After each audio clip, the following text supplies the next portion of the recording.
Genesis chapter 1. In the beginning, God created the heavens and the earth. Now the earth was formless and empty. Darkness was over the surface of the deep, and the Spirit of God was hovering over the waters. And God said, "Let there be light." And there was light. God saw that the light was good, and he separated the light from the darkness. God called the light day, and the darkness he called night. And there was evening, and there was morning, the first day. And God said, "Let there be a vault between the waters to separate water from water." So God made the vault and separated the water under the vault from the water above it. And it was so. God called the vault sky. And there was evening, and there was morning, the second day. And God said, "Let the water under the sky be gathered to one place, and let dry ground appear." And it was so. God called the dry ground land, and the gathered waters he called seas. And God saw that it was good. Then God said, "Let the land produce vegetation, seed-bearing plants and trees on the land that bear fruit with seed in it, according to their various kinds." And it was so. The land produced vegetation, plants bearing seed according to their kinds, and trees bearing fruit with seed in it according to their kinds. And God saw that it was good. And there was evening, and there was morning, the third day. And God said, "Let there be lights in the vault of the sky to separate the day from the night, and let them serve as signs to mark sacred times, and days and years. And let them be lights in the vault of the sky to give light on the earth." And it was so. God made two great lights, the greater light to govern the day and the lesser light to govern the night. He also made the stars. God set them in the vault of the sky to give light on the earth, to govern the day and the night, and to separate light from darkness. And God saw that it was good. And there was evening, and there was morning, the fourth day. And God said, "Let the water teem with living creatures, and let birds fly above the earth across the vault of the sky." So God created the great creatures of the sea and every living thing with which the water teems and that moves about in it, according to their kinds, and every winged bird according to its kind. And God saw that it was good. God blessed them and said, "Be fruitful and increase in number and fill the water in the seas, and let the birds increase on the earth." And there was evening, and there was morning, the fifth day. And God said, "Let the land produce living creatures according to their kinds, the livestock, the creatures that move along the ground, and the wild animals, each according to its kind." And it was so. God made the wild animals according to their kinds, the livestock according to their kinds, and all the creatures that move along the ground according to their kinds. And God saw that it was good. Then God said, "Let us make mankind in our image, in our likeness, so that they may rule over the fish in the sea and the birds in the sky, over the livestock and all the wild animals, and over all the creatures that move along the ground." So God created mankind in his own image. In the image of God he created them. Male and female he created them. God blessed them and said to them, "Be fruitful and increase in number, fill the earth and subdue it. Rule over the fish in the sea and the birds in the sky and over every living creature that moves on the ground." Then God said, "I give you every seed-bearing plant on the face of the whole earth, and every tree that has fruit with seed in it. They will be yours for food. And to all the beasts of the earth and all the birds in the sky and all the creatures that move along the ground, everything that has the breath of life in it, I give every green plant for food." And it was so. God saw all that he had made, and it was very good. And there was evening, and there was morning, the sixth day. Genesis chapter 2. Thus the heavens and the earth were completed in all their vast array. By the seventh day God had finished the work he had been doing. So on the seventh day he rested from all his work. Then God blessed the seventh day and made it holy, because on it he rested from all the work of creating that he had done. This is the account of the heavens and the earth when they were created, when the Lord God made the earth and the heavens. Now no shrub had yet appeared on the earth, and no plant had yet sprung up, for the Lord God had not sent rain on the earth, and there was no one to work the ground. But streams came up from the earth and watered the whole surface of the ground. Then the Lord God formed a man from the dust of the ground and breathed into his nostrils the breath of life, and the man became a living being. Now the Lord God had planted a garden in the east, in Eden, and there he put the man he had formed. The Lord God made all kinds of trees grow out of the ground, trees that were pleasing to the eye and good for food. In the middle of the garden were the tree of life and the tree of the knowledge of good and evil. A river watering the garden flowed from Eden. From there it was separated into 4 headwaters. The name of the first is the Pishon. It winds through the entire land of Havilah, where there is gold. The gold of that land is good. Aromatic resin and onyx are also there. The name of the second river is the Gihon. It winds through the entire land of Cush. The name of the third river is the Tigris. It runs along the east side of Ashur. And the fourth river is the Euphrates. The Lord God took the man and put him in the Garden of Eden to work it and take care of it. And the Lord God commanded the man, "You are free to eat from any tree in the garden, but you must not eat from the tree of the knowledge of good and evil, for when you eat from it, you will certainly die." The Lord God said, "It is not good for the man to be alone. I will make a helper suitable for him." Now the Lord God had formed out of the ground all the wild animals and all the birds in the sky. He brought them to the man to see what he would name them, and whatever the man called each living creature, that was its name. So the man gave names to all the livestock, the birds in the sky, and all the wild animals. But for Adam no suitable helper was found. So the Lord God caused the man to fall into a deep sleep, and while he was sleeping, he took one of the man's ribs and then closed up the place with flesh. Then the Lord God made a woman from the rib he had taken out of the man, and he brought her to the man. The man said, "This is now bone of my bones and flesh of my flesh. She shall be called woman, for she was taken out of man." That is why a man leaves his father and mother and is united to his wife, and they become one flesh. Adam and his wife were both naked, and they felt no shame. Genesis chapter 3. Now the serpent was more crafty than any of the wild animals the Lord God had made. He said to the woman, "Did God really say, 'You must not eat from any tree in the garden'?" The woman said to the serpent, "We may eat fruit from the trees in the garden, but God did say, 'You must not eat fruit from the tree that is in the middle of the garden, and you must not touch it, or you will die.'" "You will not certainly die," the serpent said to the woman. "For God knows that when you eat from it your eyes will be opened, and you will be like God, knowing good and evil." When the woman saw that the fruit of the tree was good for food and pleasing to the eye, and also desirable for gaining wisdom, she took some and ate it. She also gave some to her husband, who was with her, and he ate it. Then the eyes of both of them were opened, and they realized they were naked. So they sewed fig leaves together and made coverings for themselves. Then the man and his wife heard the sound of the Lord God as he was walking in the garden in the cool of the day, and they hid from the Lord God among the trees of the garden. But the Lord God called to the man, "Where are you?" He answered, "I heard you in the garden, and I was afraid because I was naked, so I hid." And he said, "Who told you that you were naked? Have you eaten from the tree that I commanded you not to eat from?" The man said, "The woman you put here with me, she gave me some fruit from the tree, and I ate it." Then the Lord God said to the woman, "What is this you have done?" The woman said, "The serpent deceived me, and I ate." So the Lord God said to the serpent, "Because you have done this, cursed are you above all livestock and all wild animals. You will crawl on your belly, and you will eat dust all the days of your life. And I will put enmity between you and the woman, and between your offspring and hers. He will crush your head, and you will strike his heel." To the woman he said, "I will make your pains in childbearing very severe. With painful labor you will give birth to children. Your desire will be for your husband, and he will rule over you." To Adam he said, "Because you listened to your wife and ate fruit from the tree about which I commanded you, you must not eat from it. Cursed is the ground because of you. Through painful toil you will eat food from it all the days of your life. It will produce thorns and thistles for you, and you will eat the plants of the field. By the sweat of your brow you will eat your food until you return to the ground, since from it you were taken. For dust you are, and to dust you will return." Adam named his wife Eve, because she would become the mother of all the living. The Lord God made garments of skin for Adam and his wife and clothed them. And the Lord God said, "The man has now become like one of us, knowing good and evil. He must not be allowed to reach out his hand and take also from the tree of life and eat and live forever." So the Lord God banished him from the Garden of Eden to work the ground from which he had been taken. After he drove the man out, he placed on the east side of the Garden of Eden cherubim and a flaming sword flashing back and forth to guard the way to the tree of life. Genesis chapter 4. Adam made love to his wife Eve, and she became pregnant and gave birth to Cain. She said, "With the help of the Lord I have brought forth a man." Later she gave birth to his brother Abel. Now Abel kept flocks, and Cain worked the soil. In the course of time, Cain brought some of the fruits of the soil as an offering to the Lord. And Abel also brought an offering, fat portions from some of the firstborn of his flock. The Lord looked with favor on Abel and his offering, but on Cain and his offering he did not look with favor. So Cain was very angry, and his face was downcast. Then the Lord said to Cain, "Why are you angry?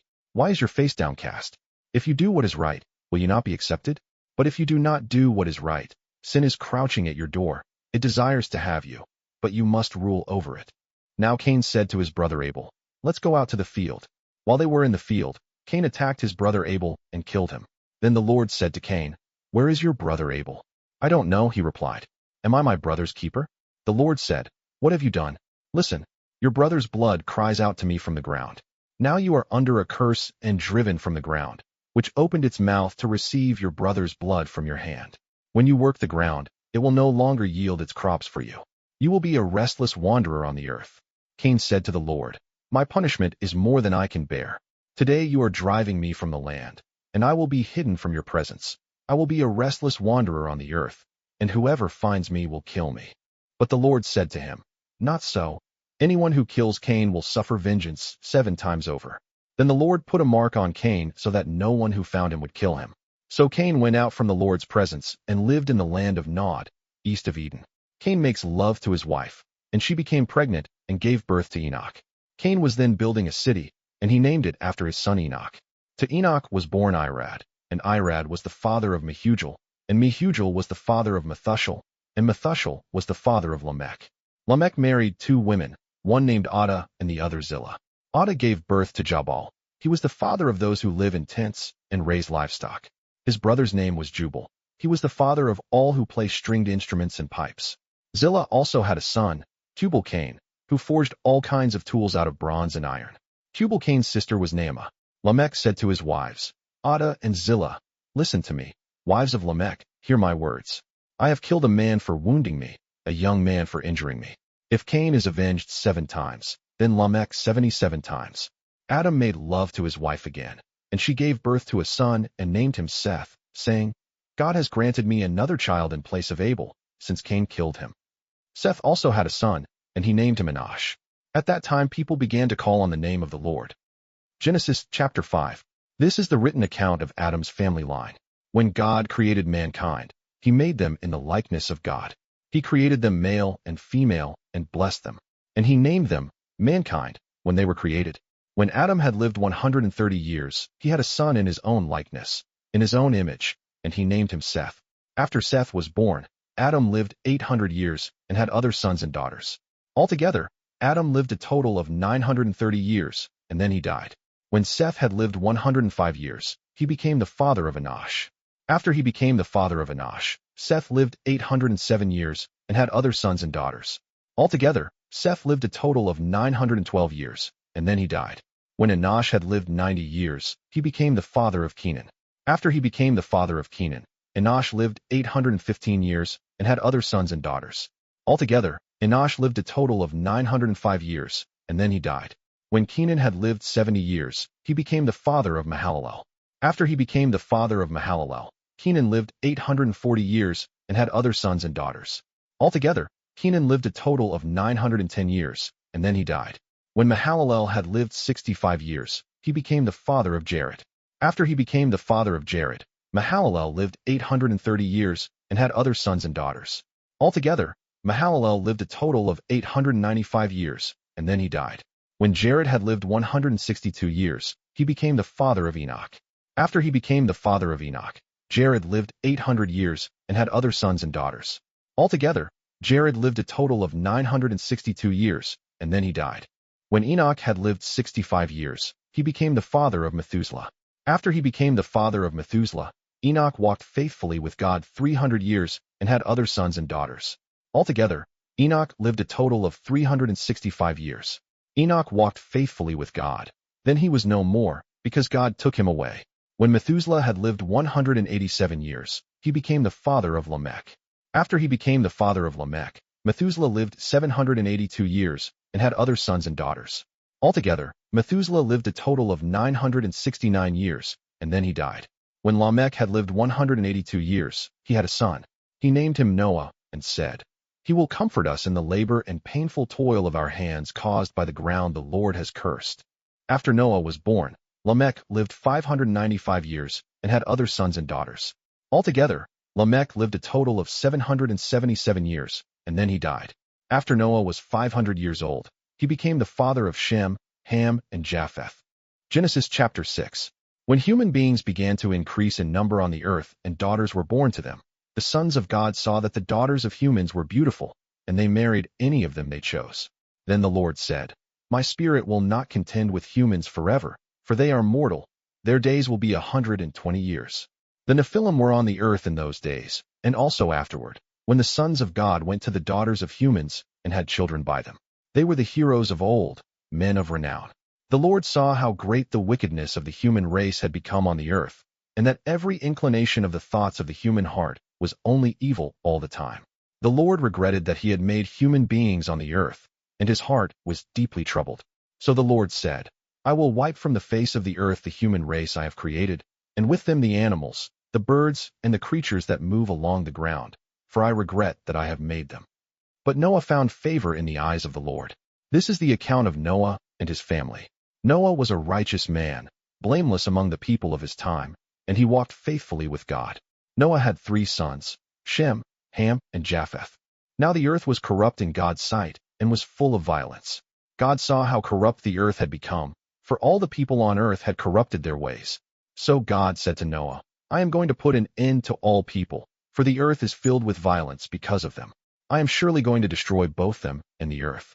So make yourself an ark of cypress wood, make rooms in it, and coat it with pitch inside and out. This is how you are to build it. The ark is to be 300 cubits long, 50 cubits wide, and 30 cubits high. Make a roof for it, leaving below the roof an opening 1 cubit high all around. Put a door in the side of the ark and make lower, middle, and upper decks. I am going to bring floodwaters on the earth to destroy all life under the heavens, every creature that has the breath of life in it.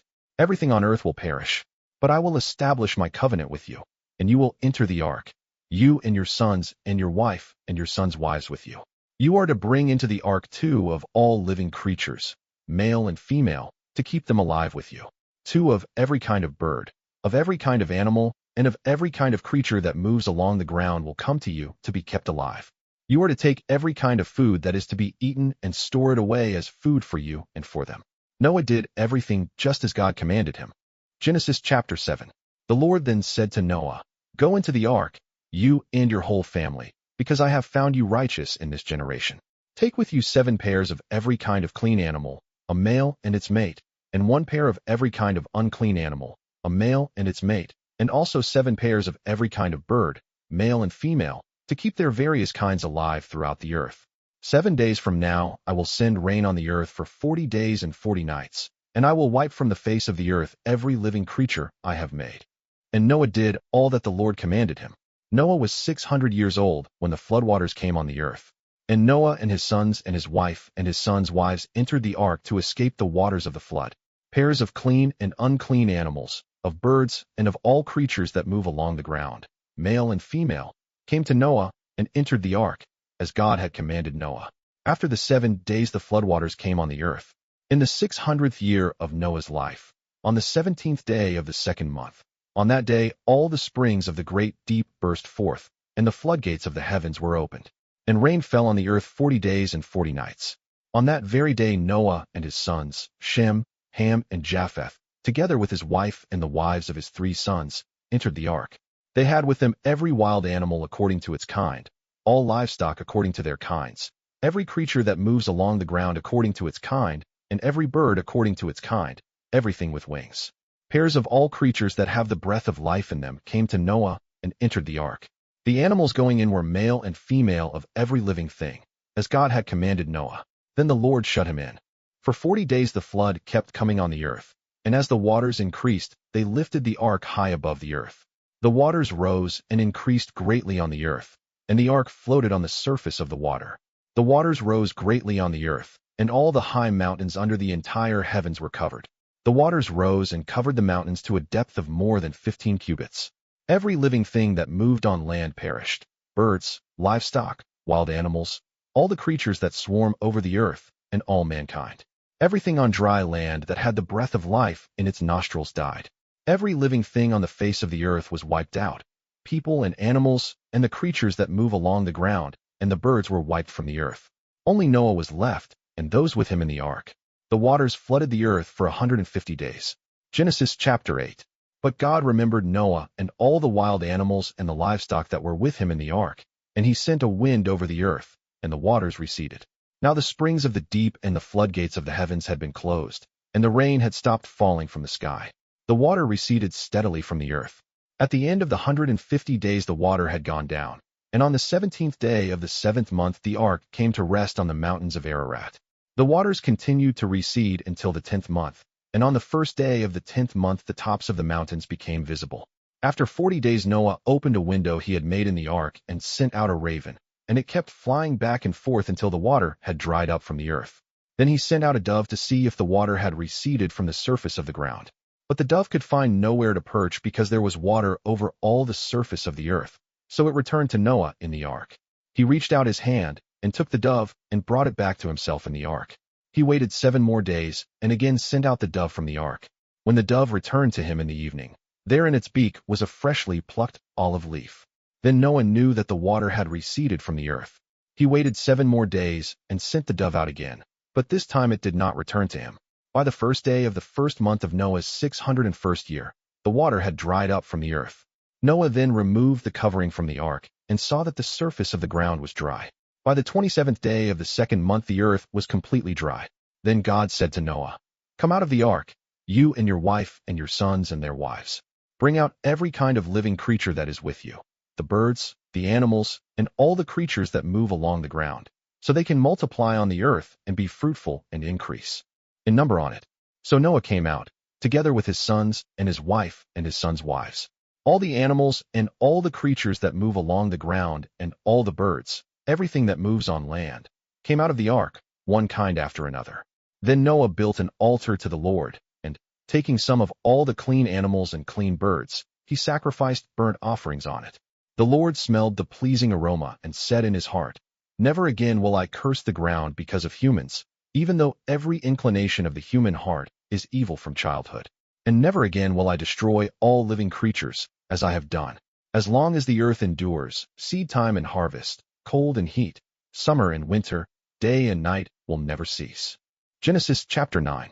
Then God blessed Noah and his sons, saying to them, "Be fruitful and increase in number and fill the earth. The fear and dread of you will fall on all the beasts of the earth, and on all the birds in the sky, on every creature that moves along the ground, and on all the fish in the sea. They are given into your hands. Everything that lives and moves about will be food for you. Just as I gave you the green plants, I now give you everything. But you must not eat meat that has its lifeblood still in it. And for your lifeblood I will surely demand an accounting. I will demand an accounting from every animal, and from each human being, too. I will demand an accounting for the life of another human being. Whoever sheds human blood, by humans shall their blood be shed, for in the image of God has God made mankind. As for you, be fruitful and increase in number, multiply on the earth and increase upon it." Then God said to Noah and to his sons with him, "I now establish my covenant with you and with your descendants after you, and with every living creature that was with you, the birds, the livestock, and all the wild animals, all those that came out of the ark with you, every living creature on earth. I establish my covenant with you. Never again will all life be destroyed by the waters of a flood. Never again will there be a flood to destroy the earth." And God said, "This is the sign of the covenant I am making between me and you and every living creature with you, a covenant for all generations to come. I have set my rainbow in the clouds, and it will be the sign of the covenant between me and the earth. Whenever I bring clouds over the earth and the rainbow appears in the clouds, I will remember my covenant between me and you and all living creatures of every kind. Never again will the waters become a flood to destroy all life. Whenever the rainbow appears in the clouds, I will see it and remember the everlasting covenant between God and all living creatures of every kind on the earth." So God said to Noah, "This is the sign of the covenant I have established between me and all life on the earth." The sons of Noah who came out of the ark were Shem, Ham, and Japheth. Ham was the father of Canaan. These were the 3 sons of Noah, and from them came the people who were scattered over the whole earth. Noah, a man of the soil, proceeded to plant a vineyard. When he drank some of its wine, he became drunk and lay uncovered inside his tent. Ham, the father of Canaan, saw his father naked and told his 2 brothers outside. But Shem and Japheth took a garment and laid it across their shoulders. Then they walked in backward and covered their father's naked body. Their faces were turned the other way so that they would not see their father naked. When Noah awoke from his wine and found out what his youngest son had done to him, he said, "Cursed be Canaan, the lowest of slaves will he be to his brothers." He also said, "Praise be to the Lord, the God of Shem. May Canaan be the slave of Shem. May God extend Japheth's territory. May Japheth live in the tents of Shem, and may Canaan be the slave of Japheth. After the flood, Noah lived 350 years. Noah lived a total of 950 years, and then he died. Genesis chapter 10. This is the account of Shem, Ham, and Japheth, Noah's sons, who themselves had sons after the flood. The sons of Japheth: Gomer, Magog, Madai, Javan, Tubal, Meshech, and Tiras. The sons of Gomer: Ashkenaz, Riphath, and Togarmah. The sons of Javan: Elisha, Tarshish, the Kittites, and the Rodanites. From these the maritime peoples spread out into their territories by their clans within their nations, each with its own language. The sons of Ham: Cush, Egypt, Put, and Canaan. The sons of Cush: Seba, Havilah, Sabta, Rama, and Sabteka. The sons of Rama: Sheba and Dedan. Cush was the father of Nimrod, who became a mighty warrior on the earth. He was a mighty hunter before the Lord. That is why it is said, like Nimrod, a mighty hunter before the Lord. The first centers of his kingdom were Babylon, Uruk, Akkad, and Calneh, and Shinar. From that land he went to Assyria, where he built Nineveh, Rehoboth-ir, Calah, and Rezin, which is between Nineveh and Calah, which is the great city. Egypt was the father of the Ludites, Anamites, Leobites, Naphtuhites, Pathrusites, Casluhites, from whom the Philistines came, and Caphtorites. Canaan was the father of Sidon his firstborn, and of the Hittites, Jebusites, Amorites, Girgashites, Hivites, Archites, Sinites, Arvadites, Zemarites, and Hamathites. Later the Canaanite clans scattered, and the borders of Canaan reached from Sidon toward Gerar as far as Gaza, and then toward Sodom, Gomorrah, Admah, and Zeboim, as far as Lasha. These are the sons of Ham by their clans and languages, in their territories and nations. Sons were also born to Shem, whose older brother was Japheth. Shem was the ancestor of all the sons of Eber. The sons of Shem: Elam, Ashur, Arphaxad, Lud, and Aram. The sons of Aram: Uzi, Hul, Gether, and Meshech. Arphaxad was the father of Shelah, and Shelah the father of Eber. 2 sons were born to Eber. One was named Peleg, because in his time the earth was divided. His brother was named Joktan. Joktan was the father of Almadad, Shalef, Hazarmaveth, Jerah, Hadaram, Uzal, Diklah, Obal, Abimael, Sheba, Ophir, Havilah, and Jobab. All these were sons of Joktan. The region where they lived stretched from Mesha toward Sephar, in the eastern hill country. These are the sons of Shem by their clans and languages, in their territories and nations. These are the clans of Noah's sons, according to their lines of descent, within their nations. From these the nations spread out over the earth after the flood. Genesis chapter 11. Now the whole world had one language and a common speech. As people moved eastward, they found a plain in Shinar and settled there. They said to each other, "Come, let's make bricks and bake them thoroughly." They used brick instead of stone, and tar for mortar. Then they said, "Come, let us build ourselves a city, with a tower that reaches to the heavens, so that we may make a name for ourselves. Otherwise we will be scattered over the face of the whole earth." But the Lord came down to see the city and the tower the people were building. The Lord said, "If as one people speaking the same language they have begun to do this, then nothing they plan to do will be impossible for them.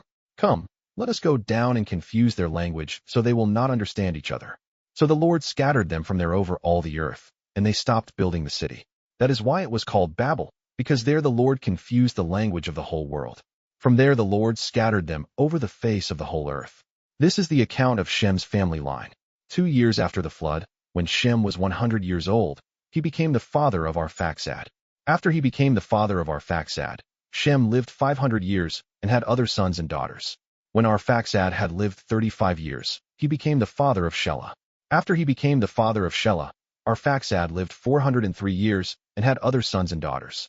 When Shelah had lived 30 years, he became the father of Eber. After he became the father of Eber, Shelah lived 403 years and had other sons and daughters. When Eber had lived 34 years, he became the father of Peleg. After he became the father of Peleg, Eber lived 430 years and had other sons and daughters. When Peleg had lived 30 years, he became the father of Reu. After he became the father of Reu, Peleg lived 209 years and had other sons and daughters. When Reu had lived 32 years, he became the father of Serach. After he became the father of Serach, Reu lived 207 years and had other sons and daughters. When Serach had lived 30 years, he became the father of Nahor. After he became the father of Nahor, Serach lived 200 years and had other sons and daughters. When Nahor had lived 29 years, he became the father of Terah. After he became the father of Terah, Nahor lived 119 years and had other sons and daughters. After Terah had lived 70 years, he became the father of Abram, Nahor, and Haran. This is the account of Terah's family line. Terah became the father of Abram, Nahor, and Haran became the father of Lot. While his father Terah was still alive, Haran died in Ur of the Chaldeans, in the land of his birth. Abram and Nahor both married. The name of Abram's wife was Sarai, and the name of Nahor's wife was Milcah. She was the daughter of Haran, the father of both Milcah and Iscah. Now Sarai was childless because she was not able to conceive. Terah took his son Abram, his grandson Lot son of Haran, and his daughter-in-law Sarai, the wife of his son Abram, and together they set out from Ur of the Chaldeans to go to Canaan. But when they came to Haran, they settled there. Terah lived 205 years, and he died in Haran. Genesis chapter 12. The Lord had said to Abram, "Go from your country, your people, and your father's household to the land I will show you. I will make you into a great nation, and I will bless you. I will make your name great, and you will be a blessing. I will bless those who bless you, and whoever curses you I will curse, and all peoples on earth will be blessed through you." So Abram went, as the Lord had told him, and Lot went with him. Abram was 75 years old when he set out from Haran. He took his wife Sarai, his nephew Lot, all the possessions they had accumulated, and the people they had acquired in Haran, and they set out for the land of Canaan, and they arrived there. Abram traveled through the land as far as the site of the great tree of Moreh at Shechem. At that time the Canaanites were in the land. The Lord appeared to Abram and said, "To your offspring I will give this land." So he built an altar there to the Lord, who had appeared to him. From there he went on toward the hills east of Bethel and pitched his tent, with Bethel on the west and Ai on the east. There he built an altar to the Lord and called on the name of the Lord. Then Abram set out and continued toward the Negev. Now there was a famine in the land, and Abram went down to Egypt to live there for a while, because the famine was severe. As he was about to enter Egypt, he said to his wife Sarai, "I know what a beautiful woman you are. When the Egyptians see you, they will say, 'This is his wife.' Then they will kill me, but will let you live. Say you are my sister, so that I will be treated well for your sake, and my life will be spared because of you." When Abram came to Egypt, the Egyptians saw that Sarai was a very beautiful woman. And when Pharaoh's officials saw her, they praised her to Pharaoh, and she was taken into his palace. He treated Abram well for her sake, and Abram acquired sheep and cattle, male and female donkeys, male and female servants, and camels. But the Lord inflicted serious diseases on Pharaoh and his household because of Abram's wife Sarai. So Pharaoh summoned Abram. "What have you done to me?" he said. "Why didn't you tell me she was your wife? Why did you say, 'She is my sister,' so that I took her to be my wife? Now then, here is your wife. Take her and go." Then Pharaoh gave orders about Abram to his men, and they sent him on his way, with his wife and everything he had. Genesis chapter 13. So Abram went up from Egypt to the Negev, with his wife and everything he had, and Lot went with him. Abram had become very wealthy in livestock and in silver and gold. From the Negev he went from place to place until he came to Bethel, to the place between Bethel and Ai, where his tent had been earlier, and where he had first built an altar. There Abram called on the name of the Lord. Now Lot, who was moving about with Abram, also had flocks and herds and tents. But the land could not support them while they stayed together, for their possessions were so great that they were not able to stay together.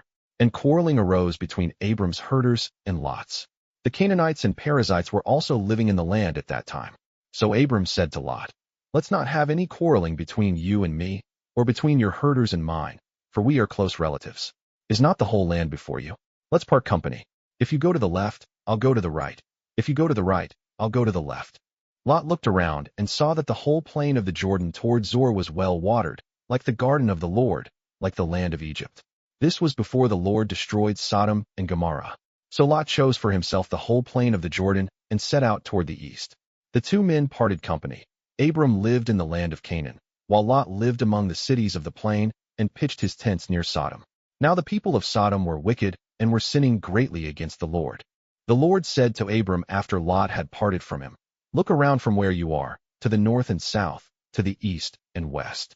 All the land that you see I will give to you and your offspring forever. I will make your offspring like the dust of the earth, so that if anyone could count the dust, then your offspring could be counted. Go, walk through the length and breadth of the land, for I am giving it to you." So Abram went to live near the great trees of Mamre at Hebron, where he pitched his tents. There he built an altar to the Lord. Genesis chapter 14. At the time when Amraphel was king of Shinar, Arioch king of Elasa, Chedorlaomer king of Elam, and Tidal king of Goyim, These kings went to war against Bera king of Sodom, Bershah king of Gomorrah, Shurnab king of Admah, Shemeber king of Zeboim, and the king of Bela, that is, Zor. All these latter kings joined forces in the valley of Siddim, that is, the Dead Sea Valley. For 12 years they had been subject to Chedorlaomer, but in the 13th year they rebelled. In the 14th year, Chedorlaomer and the kings allied with him went out and defeated the Rephates in Ashtaroth Karnaim, the Zuzites in Ham, the Emites in Shave Kiriathaim, and the Horites in the hill country of Seir, as far as El Paran near the desert. Then they turned back and went to En Mishpat, that is, Kadesh, and they conquered the whole territory of the Amalekites, as well as the Amorites who were living in Hazez and Tamar. Then the king of Sodom, the king of Gomorrah, the king of Admah, the king of Zeboim, and the king of Bela, that is, Zor, marched out and drew up their battle lines in the valley of Siddim against Chedorlaomer king of Elam, Tidal king of Goyim, Amraphel king of Shinar, and Arioch king of Elasa, 4 kings against 5. Now the valley of Siddim was full of tar pits, and when the kings of Sodom and Gomorrah fled, some of the men fell into them, and the rest fled to the hills. The 4 kings seized all the goods of Sodom and Gomorrah and all their food. Then they went away. They also carried off Abram's nephew Lot and his possessions, since he was living in Sodom. A man who had escaped came and reported this to Abram the Hebrew. Now Abram was living near the great trees of Mamre the Amorite, a brother of Eshcol and Aner, all of whom were allied with Abram. When Abram heard that his relative had been taken captive, he called out the 318 trained men born in his household and went in pursuit as far as Dan. During the night Abram divided his men to attack them, and he routed them, pursuing them as far as Hobah, north of Damascus. He recovered all the goods and brought back his relative Lot and his possessions, together with the women and the other people. After Abram returned from defeating Chedorlaomer and the kings allied with him, the king of Sodom came out to meet him in the valley of Shave, that is, the king's valley. Then Melchizedek, king of Salem, brought out bread and wine. He was priest of God Most High, and he blessed Abram, saying, Blessed be Abram by God Most High, creator of heaven and earth, and praise be to God Most High, who delivered your enemies into your hand. Then Abram gave him 1/10 of everything. The king of Sodom said to Abram, Give me the people, and keep the goods for yourself. But Abram said to the king of Sodom, With raised hand I have sworn an oath to the Lord, God Most High, creator of heaven and earth, that I will accept nothing belonging to you, not even a thread or the strap of a sandal, so that you will never be able to say, I made Abram rich. I will accept nothing but what my men have eaten and the share that belongs to the men who went with me, to Aner, Eshcol, and Mamre. Let them have their share. Genesis chapter 15. After this, the word of the Lord came to Abram in a vision. Do not be afraid, Abram. I am your shield, your very great reward. But Abram said, Sovereign Lord, what can you give me since I remain childless, and the one who will inherit my estate is Eliezer of Damascus? And Abram said, You have given me no children, so a servant in my household will be my heir. Then the word of the Lord came to him. This man will not be your heir, but a son who is your own flesh and blood will be your heir. He took him outside and said, Look up at the sky and count the stars, if indeed you can count them. Then he said to him, So shall your offspring be. Abram believed the Lord, and he credited it to him as righteousness. He also said to him, I am the Lord, who brought you out of Ur of the Chaldeans to give you this land to take possession of it. But Abram said, Sovereign Lord, how can I know that I will gain possession of it? So the Lord said to him, Bring me a heifer, a goat, and a ram, each 3 years old, along with a dove and a young pigeon. Abram brought all these to him, cut them in two, and arranged the halves opposite each other. The birds, however, he did not cut in half. Then birds of prey came down on the carcasses, but Abram drove them away. As the sun was setting, Abram fell into a deep sleep, and a thick and dreadful darkness came over him. Then the Lord said to him, Know for certain that for 400 years your descendants will be strangers in a country not their own, and that they will be enslaved and mistreated there. But I will punish the nation they serve as slaves, and afterward they will come out with great possessions. You, however, will go to your ancestors in peace and be buried at a good old age. In the 4th generation your descendants will come back here, for the sin of the Amorites has not yet reached its full measure. When the sun had set and darkness had fallen, a smoking firepot with a blazing torch appeared and passed between the pieces. On that day the Lord made a covenant with Abram and said, To your descendants I give this land, from the Wadi of Egypt to the great river, the Euphrates, the land of the Kenite, Kenizzites, Cadmonites, Hittites, Perizzites, Rephates, Amorites, Canaanites, Girgashites, and Jebusites. Genesis chapter 16. Now Sarai, Abram's wife, had borne him no children, but she had an Egyptian slave named Hagar. So she said to Abram, "The Lord has kept me from having children. Go, sleep with my slave. Perhaps I can build a family through her." Abram agreed to what Sarai said. So after Abram had been living in Canaan 10 years, Sarai his wife took her Egyptian slave Hagar and gave her to her husband to be his wife. He slept with Hagar, and she conceived. When she knew she was pregnant, she began to despise her mistress. Then Sarai said to Abram, "You are responsible for the wrong I am suffering. I put my slave in your arms, and now that she knows she is pregnant, she despises me. May the Lord judge between you and me. Your slave is in your hands," Abram said. "Do with her whatever you think best." Then Sarai mistreated Hagar, so she fled from her. The angel of the Lord found Hagar near a spring in the desert. It was the spring that is beside the road to Shur. And he said, "Hagar, slave of Sarai, where have you come from, and where are you going?" "I'm running away from my mistress Sarai," she answered. Then the angel of the Lord told her, "Go back to your mistress and submit to her." The angel added, "I will increase your descendants so much that they will be too numerous to count." The angel of the Lord also said to her, "You are now pregnant, and you will give birth to a son. You shall name him Ishmael, for the Lord has heard of your misery. He will be a wild donkey of a man. His hand will be against everyone, and everyone's hand against him, and he will live in hostility toward all his brothers." She gave this name to the Lord who spoke to her. "You are the God who sees me," for she said, "I have now seen the one who sees me." That is why the well was called Bir Lahai Roi. It is still there, between Kadesh and Bered. So Hagar bore Abram a son, and Abram gave the name Ishmael to the son she had born. Abram was 86 years old when Hagar bore him Ishmael. Genesis chapter 17. When Abram was 99 years old, the Lord appeared to him and said, "I am God Almighty. Walk before me faithfully and be blameless. Then I will make my covenant between me and you and will greatly increase your numbers." Abram fell face down, and God said to him, "As for me, this is my covenant with you. You will be the father of many nations. No longer will you be called Abram. Your name will be Abraham, for I have made you a father of many nations. I will make you very fruitful. I will make nations of you, and kings will come from you. I will establish my covenant as an everlasting covenant between me and you and your descendants after you for the generations to come, to be your God and the God of your descendants after you. The whole land of Canaan, where you now reside as a foreigner, I will give as an everlasting possession to you and your descendants after you, and I will be their God." Then God said to Abraham, "As for you, you must keep my covenant, you and your descendants after you for the generations to come. This is my covenant with you and your descendants after you, the covenant you are to keep. Every male among you shall be circumcised. You are to undergo circumcision, and it will be the sign of the covenant between me and you. For the generations to come, every male among you who is 8 days old must be circumcised, including those born in your household or bought with money from a foreigner, those who are not your offspring. Whether born in your household or bought with your money, they must be circumcised. My covenant in your flesh is to be an everlasting covenant. Any uncircumcised male who has not been circumcised in the flesh will be cut off from his people. He has broken my covenant." God also said to Abraham, "As for Sarai your wife, you are no longer to call her Sarai. Her name will be Sarah. I will bless her and will surely give you a son by her. I will bless her so that she will be the mother of nations. Kings of peoples will come from her." Abraham fell face down. He laughed and said to himself, "Will a son be born to a man 100 years old? Will Sarah bear a child at the age of 90? And Abraham said to God, "If only Ishmael might live under your blessing." Then God said, "Yes, but your wife Sarah will bear you a son, and you will call him Isaac.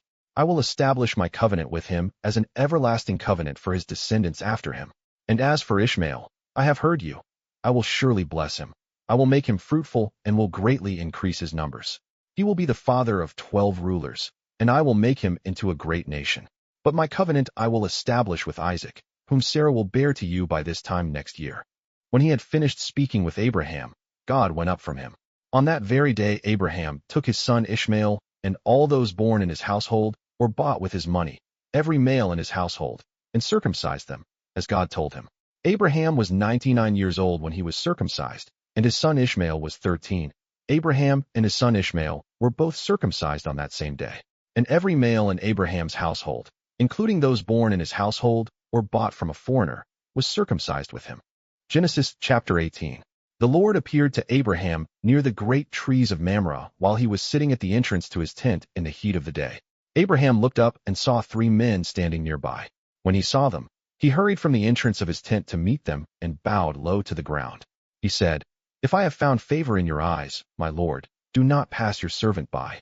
Let a little water be brought, and then you may all wash your feet and rest under this tree. Let me get you something to eat, so you can be refreshed, and then go on your way, now that you have come to your servant." "Very well," they answered, "do as you say." So Abraham hurried into the tent to Sarah. "Quick," he said, "get 3 seahs of the finest flour and knead it and bake some bread." Then he ran to the herd and selected a choice, tender calf and gave it to a servant, who hurried to prepare it. He then brought some curds and milk and the calf that had been prepared and set these before them. While they ate, he stood near them under a tree. "Where is your wife Sarah?" they asked him. "There, in the tent," he said. Then one of them said, "I will surely return to you about this time next year, and Sarah your wife will have a son." Now Sarah was listening at the entrance to the tent, which was behind him. Abraham and Sarah were already very old, and Sarah was past the age of childbearing. So Sarah laughed to herself as she thought, "After I am worn out and my Lord is old, will I now have this pleasure?" Then the Lord said to Abraham, "Why did Sarah laugh and say, 'Will I really have a child, now that I am old?' Is anything too hard for the Lord? I will return to you at the appointed time next year, and Sarah will have a son." Sarah was afraid, so she lied and said, "I did not laugh." But he said, "Yes, you did laugh." When the men got up to leave, they looked down towards Sodom, and Abraham walked along with them to see them on their way. Then the Lord said, "Shall I hide from Abraham what I am about to do? Abraham will surely become a great and powerful nation, and all nations on earth will be blessed through him. For I have chosen him, so that he will direct his children and his household after him to keep the way of the Lord by doing what is right and just, so that the Lord will bring about for Abraham what he has promised him." Then the Lord said, "The outcry against Sodom and Gomorrah is so great, and their sin so grievous, that I will go down and see if what they have done is as bad as the outcry that has reached me. If not, I will know." The men turned away and went towards Sodom, but Abraham remained standing before the Lord. Then Abraham approached him and said, "Will you sweep away the righteous with the wicked? What if there are 50 righteous people in the city? Will you really sweep it away and not spare the place for the sake of the 50 righteous people in it? Far be it from you to do such a thing, to kill the righteous with the wicked, treating the righteous and the wicked alike. Far be it from you. Will not the judge of all the earth do right?" The Lord said, "If I find 50 righteous people in the city of Sodom, I will spare the whole place for their sake." Then Abraham spoke up again, "Now that I have been so bold as to speak to the Lord, though I am nothing but dust and ashes, what if the number of the righteous is 5 less than 50? Will you destroy the whole city for lack of 5 people? If I find 45 there," he said, "I will not destroy it." Once again he spoke to him, "What if only 40 are found there?" He said, "For the sake of 40, I will not do it." Then he said, "May the Lord not be angry, but let me speak. What if only 30 can be found there?" He answered, "I will not do it if I find 30 there." Abraham said, "Now that I have been so bold as to speak to the Lord, what if only 20 can be found there?" He said, "For the sake of 20, I will not destroy it."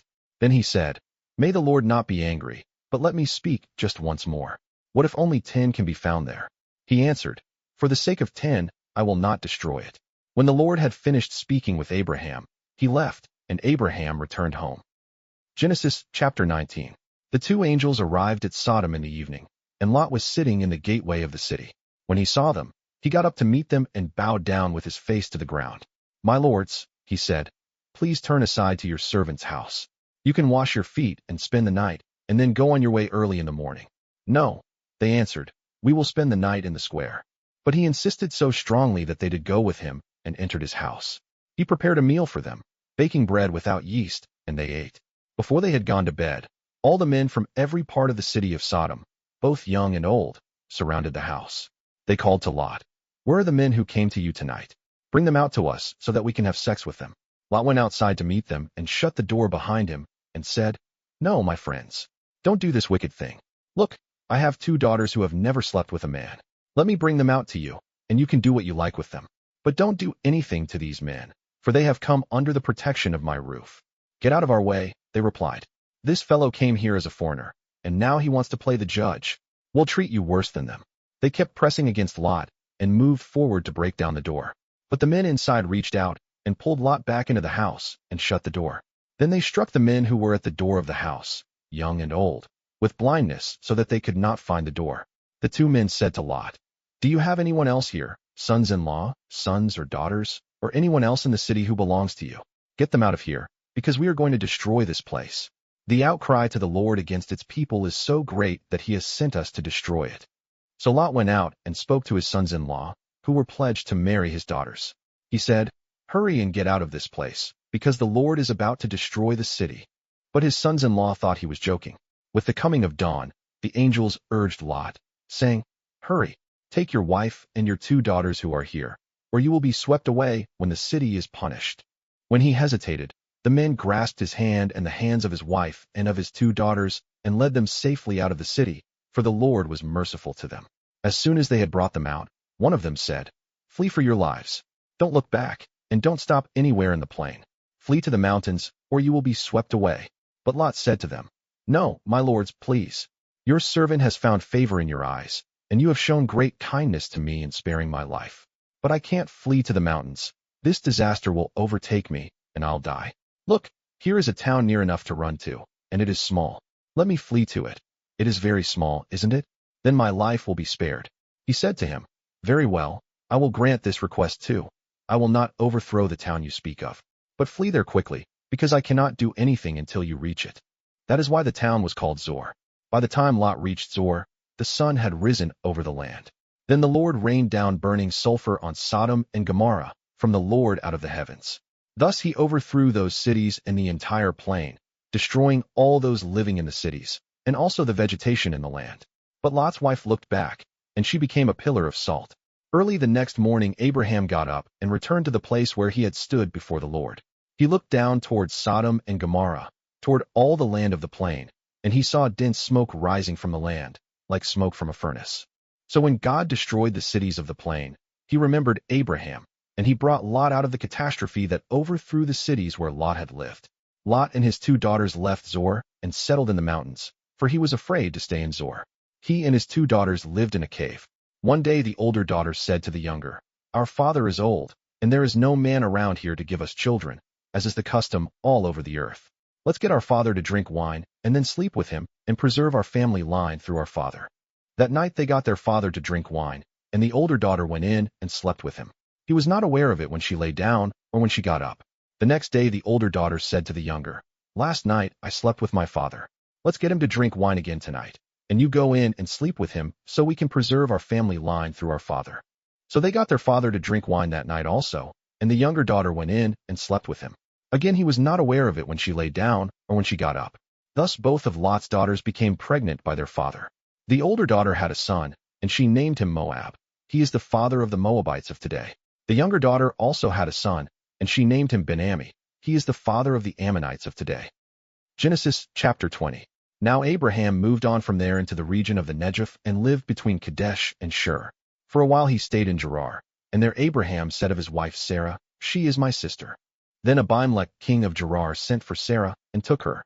But God came to Abimelech in a dream one night and said to him, "You are as good as dead because of the woman you have taken. She is a married woman." Now Abimelech had not gone near her, so he said, "Lord, will you destroy an innocent nation? Did he not say to me, 'She is my sister,' and didn't she also say, 'He is my brother'? I have done this with a clear conscience and clean hands." Then God said to him in the dream, "Yes, I know you did this with a clear conscience, and so I have kept you from sinning against me. That is why I did not let you touch her.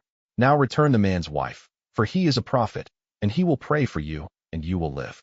But if you do not return her, you may be sure that you and all who belong to you will die." Early the next morning Abimelech summoned all his officials, and when he told them all that had happened, they were very much afraid. Then Abimelech called Abraham in and said, "What have you done to us? How have I wronged you that you have brought such great guilt upon me and my kingdom? You have done things to me that should never be done." And Abimelech asked Abraham, "What was your reason for doing this?" Abraham replied, "I said to myself, there is surely no fear of God in this place, and they will kill me because of my wife. Besides, she really is my sister, the daughter of my father though not of my mother, and she became my wife. And when God had me wander from my father's household, I said to her, 'This is how you can show your love to me. Everywhere we go, say of me, He is my brother." Then Abimelech brought sheep and cattle and male and female slaves and gave them to Abraham, and he returned Sarah his wife to him. And Abimelech said, "My land is before you. Live wherever you like." To Sarah he said, "I am giving your brother 1,000 shekels of silver. This is to cover the offense against you before all who are with you. You are completely vindicated." Then Abraham prayed to God, and God healed Abimelech, his wife, and his female slaves, so they could have children again, for the Lord had kept all the women in Abimelech's household from conceiving because of Abraham's wife Sarah. Genesis chapter 21. Now the Lord was gracious to Sarah as he had said, and the Lord did for Sarah what he had promised. Sarah became pregnant and bore a son to Abraham in his old age, at the very time God had promised him. Abraham gave the name Isaac to the son Sarah bore him. When his son Isaac was 8 days old, Abraham circumcised him, as God commanded him. Abraham was 100 years old when his son Isaac was born to him. Sarah said, "God has brought me laughter, and everyone who hears about this will laugh with me." And she added, "Who would have said to Abraham that Sarah would nurse children? Yet I have borne him a son in his old age." The child grew and was weaned, and on the day Isaac was weaned, Abraham held a great feast. But Sarah saw that the son whom Hagar the Egyptian had borne to Abraham was mocking, and she said to Abraham, "Get rid of that slave woman and her son, for that woman's son will never share in the inheritance with my son Isaac." The matter distressed Abraham greatly because it concerned his son. But God said to him, "Do not be so distressed about the boy and your slave woman. Listen to whatever Sarah tells you, because it is through Isaac that your offspring will be reckoned. I will make the son of the slave into a nation also, because he is your offspring." Early the next morning Abraham took some food and a skin of water and gave them to Hagar. He set them on her shoulders and then sent her off with the boy. She went on her way and wandered in the desert of Beersheba. When the water in the skin was gone, she put the boy under one of the bushes. Then she went off and sat down about a bowshot away, for she thought, "I cannot watch the boy die." And as she sat there, she began to sob. God heard the boy crying, and the angel of God called to Hagar from heaven and said to her, "What is the matter, Hagar? Do not be afraid. God has heard the boy crying as he lies there. Lift the boy up and take him by the hand, for I will make him into a great nation." Then God opened her eyes, and she saw a well of water. So she went and filled the skin with water and gave the boy a drink. God was with the boy as he grew up. He lived in the desert and became an archer. While he was living in the desert of Paran, his mother got a wife for him from Egypt. At that time Abimelech and Phicol the commander of his forces said to Abraham, "God is with you in everything you do. Now swear to me here before God that you will not deal falsely with me or my children or my descendants. Show to me in the country where you now reside as a foreigner the same kindness I have shown to you." Abraham said, "I swear it." Then Abraham complained to Abimelech about a well of water that Abimelech's servants had seized. But Abimelech said, "I don't know who has done this. You did not tell me, and I heard about it only today." So Abraham brought sheep and cattle and gave them to Abimelech, and the two men made a treaty. Abraham set apart 7 ewe lambs from the flock, and Abimelech asked Abraham, "What is the meaning of these 7 ewe lambs you have set apart by themselves?" He replied, "Accept these 7 lambs from my hand as a witness that I dug this well." So that place was called Beersheba, because the two men swore an oath there. After the treaty had been made at Beersheba, Abimelech and Phicol the commander of his forces returned to the land of the Philistines. Abraham planted a tamarisk tree in Beersheba, and there he called on the name of the Lord, the eternal God. And Abraham stayed in the land of the Philistines for a long time. Genesis chapter 22. Some time later God tested Abraham. He said to him, "Abraham." "Here I am," he replied. Then God said, "Take your son, your only son, whom you love, Isaac, and go to the region of Moriah. Sacrifice him there as a burnt offering on a mountain I will show you." Early the next morning Abraham got up and loaded his donkey. He took with him 2 of his servants and his son Isaac.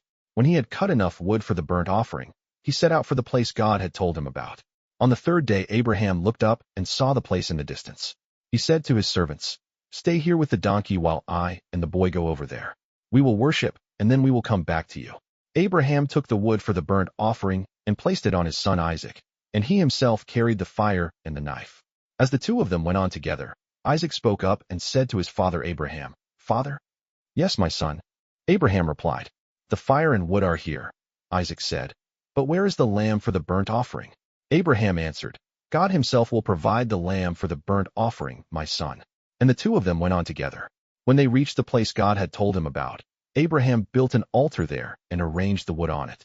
He bound his son Isaac and laid him on the altar, on top of the wood. Then he reached out his hand and took the knife to slay his son. But the angel of the Lord called out to him from heaven, "Abraham, Abraham." "Here I am," he replied. "Do not lay a hand on the boy," he said. "Do not do anything to him. Now I know that you fear God, because you have not withheld from me your son, your only son." Abraham looked up, and there in a thicket he saw a ram caught by its horns. He went over and took the ram and sacrificed it as a burnt offering instead of his son. So Abraham called that place "The Lord will provide." And to this day it is said, "On the mountain of the Lord it will be provided."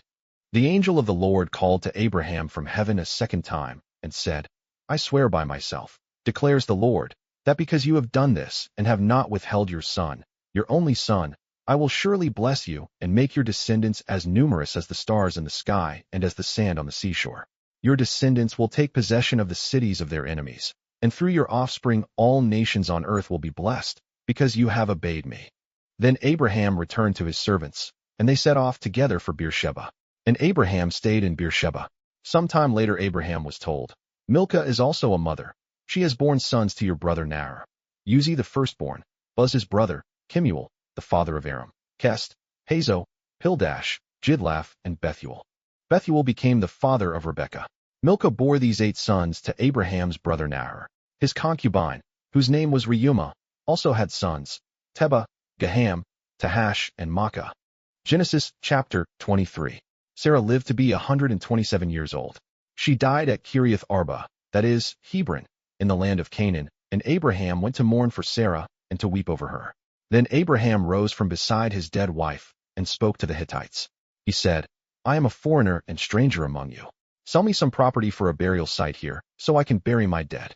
The Hittites replied to Abraham, "Sir, listen to us. You are a mighty prince among us. Bury your dead in the choicest of our tombs. None of us will refuse you his tomb for burying your dead."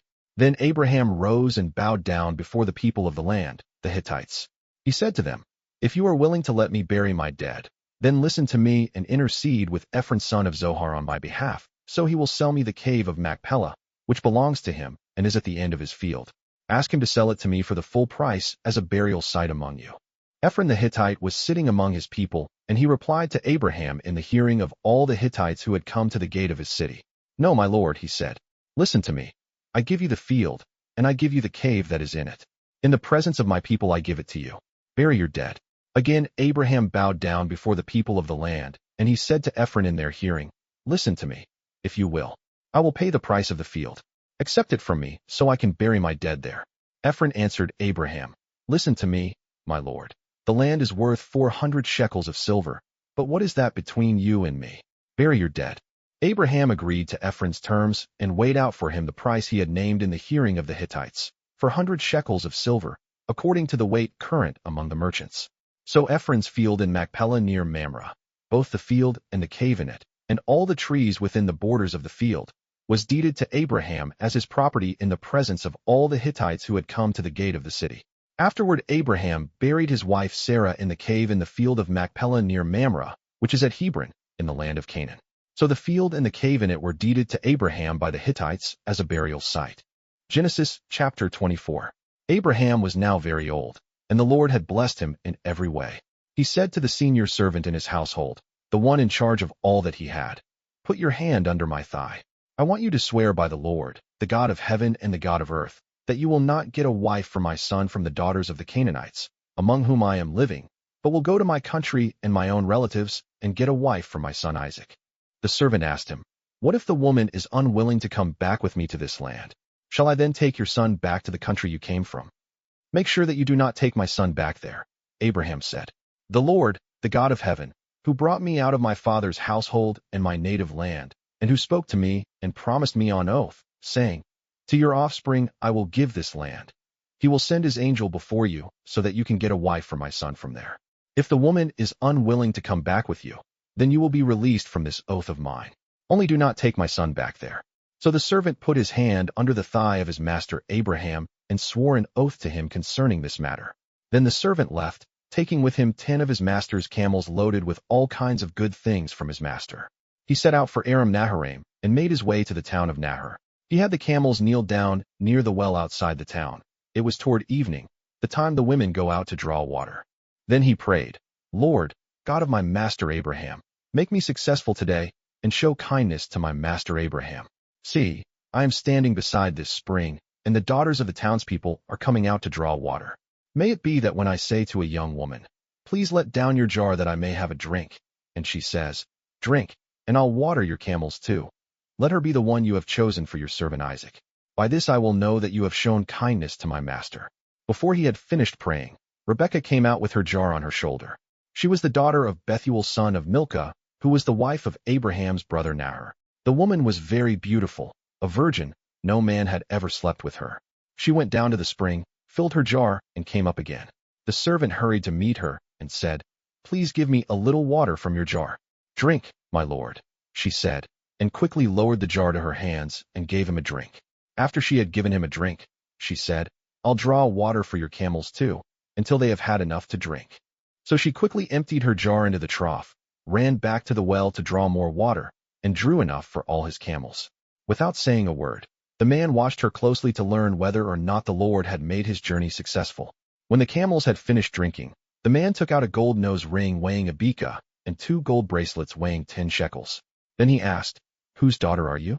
Please tell me, is there room in your father's house for us to spend the night? She answered him, I am the daughter of Bethuel, the son that Milcah bore to Nahor. And she added, we have plenty of straw and fodder, as well as room for you to spend the night.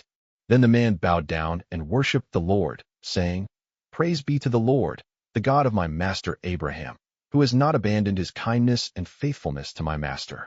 As for me, the Lord has led me on the journey to the house of my master's relatives. The young woman ran and told her mother's household about these things. Now Rebekah had a brother named Laban, who hurried out to the man at the spring. As soon as he had seen the nose ring and the bracelets on his sister's arms, and had heard Rebekah tell what the man said to her, he went out to the man and found him standing by the camels near the spring. Come, you who are blessed by the Lord, he said. Why are you standing out here? I have prepared the house and a place for the camels. So the man went to the house, and the camels were unloaded. Straw and fodder were brought for the camels, and water for him and his men to wash their feet. Then food was set before him. But he said, I will not eat until I have told you what I have to say. Then tell us, Laban said.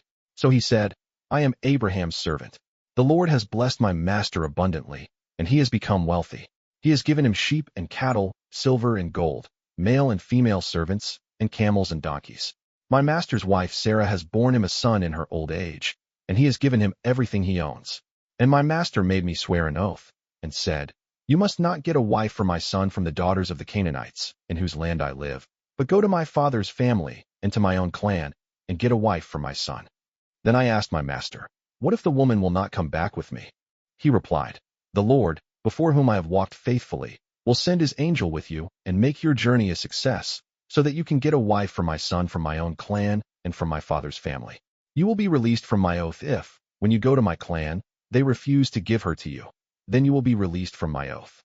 When I came to the spring today, I said, Lord, God of my master Abraham, if you will, please grant success to the journey on which I have come. See, I am standing beside this spring. If a young woman comes out to draw water, and I say to her, Please let me drink a little water from your jar, and if she says to me, Drink, and I'll draw water for your camels too, let her be the one the Lord has chosen for my master's son. Before I finished praying in my heart, Rebekah came out with her jar on her shoulder. She went down to the spring and drew water, and I said to her, Please give me a drink. She quickly lowered her jar from her shoulder and said, Drink, and I'll water your camels too.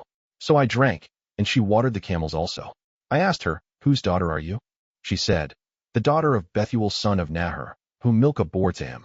Then I put the ring in her nose and the bracelets on her arms, and I bowed down and worshipped the Lord. I praised the Lord, the God of my master Abraham, who had led me on the right road to get the granddaughter of my master's brother for his son. Now if you will show kindness and faithfulness to my master, tell me, and if not, tell me, so I may know which way to turn. Laban and Bethuel answered, This is from the Lord. We can say nothing to you one way or the other. Here is Rebekah.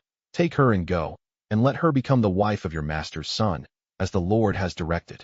When Abraham's servant heard what they said, he bowed down to the ground before the Lord. Then the servant brought out gold and silver jewelry and articles of clothing and gave them to Rebekah. He also gave costly gifts to her brother and to her mother. Then he and the men who were with him ate and drank and spent the night there. When they got up the next morning, He said, "Send me on my way to my master." But her brother and her mother replied, "Let the young woman remain with us 10 days or so, then you may go." But he said to them, "Do not detain me, now that the Lord has granted success to my journey. Send me on my way so I may go to my master." Then they said, "Let's call the young woman and ask her about it." So they called Rebekah and asked her, "Will you go with this man?" "I will go," she said. So they sent their sister Rebekah on her way, along with her nurse and Abraham's servant and his men. And they blessed Rebekah and said to her, "Our sister, may you increase to thousands upon thousands. May your offspring possess the cities of their enemies." Then Rebekah and her attendants got ready and mounted the camels and went back with the man. So the servant took Rebekah and left. Now Isaac had come from Beer Lahai Roi, for he was living in the Negev. He went out to the field one evening to meditate, and as he looked up, he saw camels approaching. Rebekah also looked up and saw Isaac. She got down from her camel and asked the servant, "Who is that man in the field coming to meet us?" "He is my master," the servant answered. So she took her veil and covered herself. Then the servant told Isaac all he had done. Isaac brought her into the tent of his mother Sarah, and he married Rebekah. So she became his wife, and he loved her, and Isaac was comforted after his mother's death. Genesis chapter 25. Abraham had taken another wife, whose name was Keturah.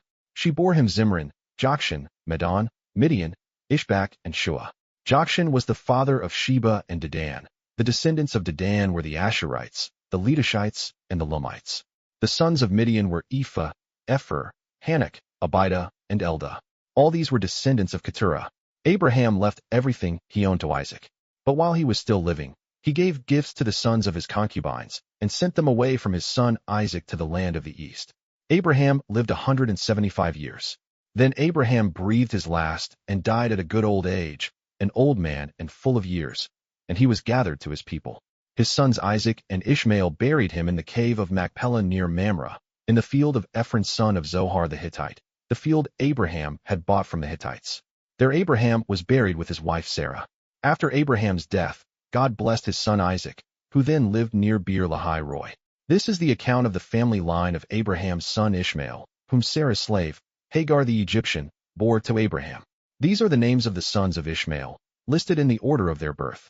Nebaioth the firstborn of Ishmael, Kedar, Adbeel, Mibsam, Mishma, Dumah, Massa, Hadad, Tema, Jetur, Naphish, and Kedemah. These were the sons of Ishmael, and these are the names of the 12 tribal rulers according to their settlements and camps. Ishmael lived 137 years. He breathed his last and died, and he was gathered to his people. His descendants settled in the area from Havilah to Shur, near the eastern border of Egypt, as you go toward Ashur. And they lived in hostility toward all the tribes related to them. This is the account of the family line of Abraham's son Isaac. Abraham became the father of Isaac, and Isaac was 40 years old when he married Rebekah daughter of Bethuel the Aramean from Paddan Aram and sister of Laban the Aramean. Isaac prayed to the Lord on behalf of his wife, because she was childless. The Lord answered his prayer, and his wife Rebekah became pregnant. The babies jostled each other within her, and she said, "Why is this happening to me?" So she went to inquire of the Lord. The Lord said to her, "2 nations are in your womb, and 2 peoples from within you will be separated. One people will be stronger than the other, and the older will serve the younger." When the time came for her to give birth, there were twin boys in her womb. The first to come out was red, and his whole body was like a hairy garment, so they named him Esau. After this, his brother came out, with his hand grasping Esau's heel, so he was named Jacob. Isaac was 60 years old when Rebekah gave birth to them. The boys grew up, and Esau became a skillful hunter, a man of the open country, while Jacob was content to stay at home among the tents. Isaac, who had a taste for wild game, loved Esau, but Rebekah loved Jacob. Once when Jacob was cooking some stew, Esau came in from the open country, famished. He said to Jacob, "Quick, let me have some of that red stew. I'm famished." That is why he was also called Edom. Jacob replied, "First sell me your birthright." "Look, I am about to die," Esau said. "What good is the birthright to me?" But Jacob said, "Swear to me first." So he swore an oath to him, selling his birthright to Jacob. Then Jacob gave Esau some bread and some lentil stew. He ate and drank, and then got up and left. So Esau despised his birthright. Genesis chapter 26. Now there was a famine in the land, besides the previous famine in Abraham's time, and Isaac went to Abimelech king of the Philistines in Gerar. The Lord appeared to Isaac and said, "Do not go down to Egypt. Live in the land where I tell you to live. Stay in this land for a while. and I will be with you, and will bless you. For to you and your descendants I will give all these lands, and will confirm the oath I swore to your father Abraham. I will make your descendants as numerous as the stars in the sky, and will give them all these lands. And through your offspring all nations on earth will be blessed, because Abraham obeyed me and did everything I required of him, keeping my commands, my decrees, and my instructions. So Isaac stayed in Gerar. When the men of that place asked him about his wife, he said, "She is my sister," because he was afraid to say, "She is my wife." He thought, "The men of this place might kill me on account of Rebekah, because she is beautiful." When Isaac had been there a long time, Abimelech king of the Philistines looked down from a window and saw Isaac caressing his wife Rebekah. So Abimelech summoned Isaac and said, "She is really your wife. Why did you say, 'She is my sister'?" Isaac answered him, "Because I thought I might lose my life on account of her." Then Abimelech said, "What is this you have done to us? One of the men might well have slept with your wife, and you would have brought guilt upon us." So Abimelech gave orders to all the people, "Anyone who harms this man or his wife shall surely be put to death." Isaac planted crops in that land, and the same year reaped 100-fold, because the Lord blessed him. The man became rich, and his wealth continued to grow until he became very wealthy. He had so many flocks and herds and servants that the Philistines envied him.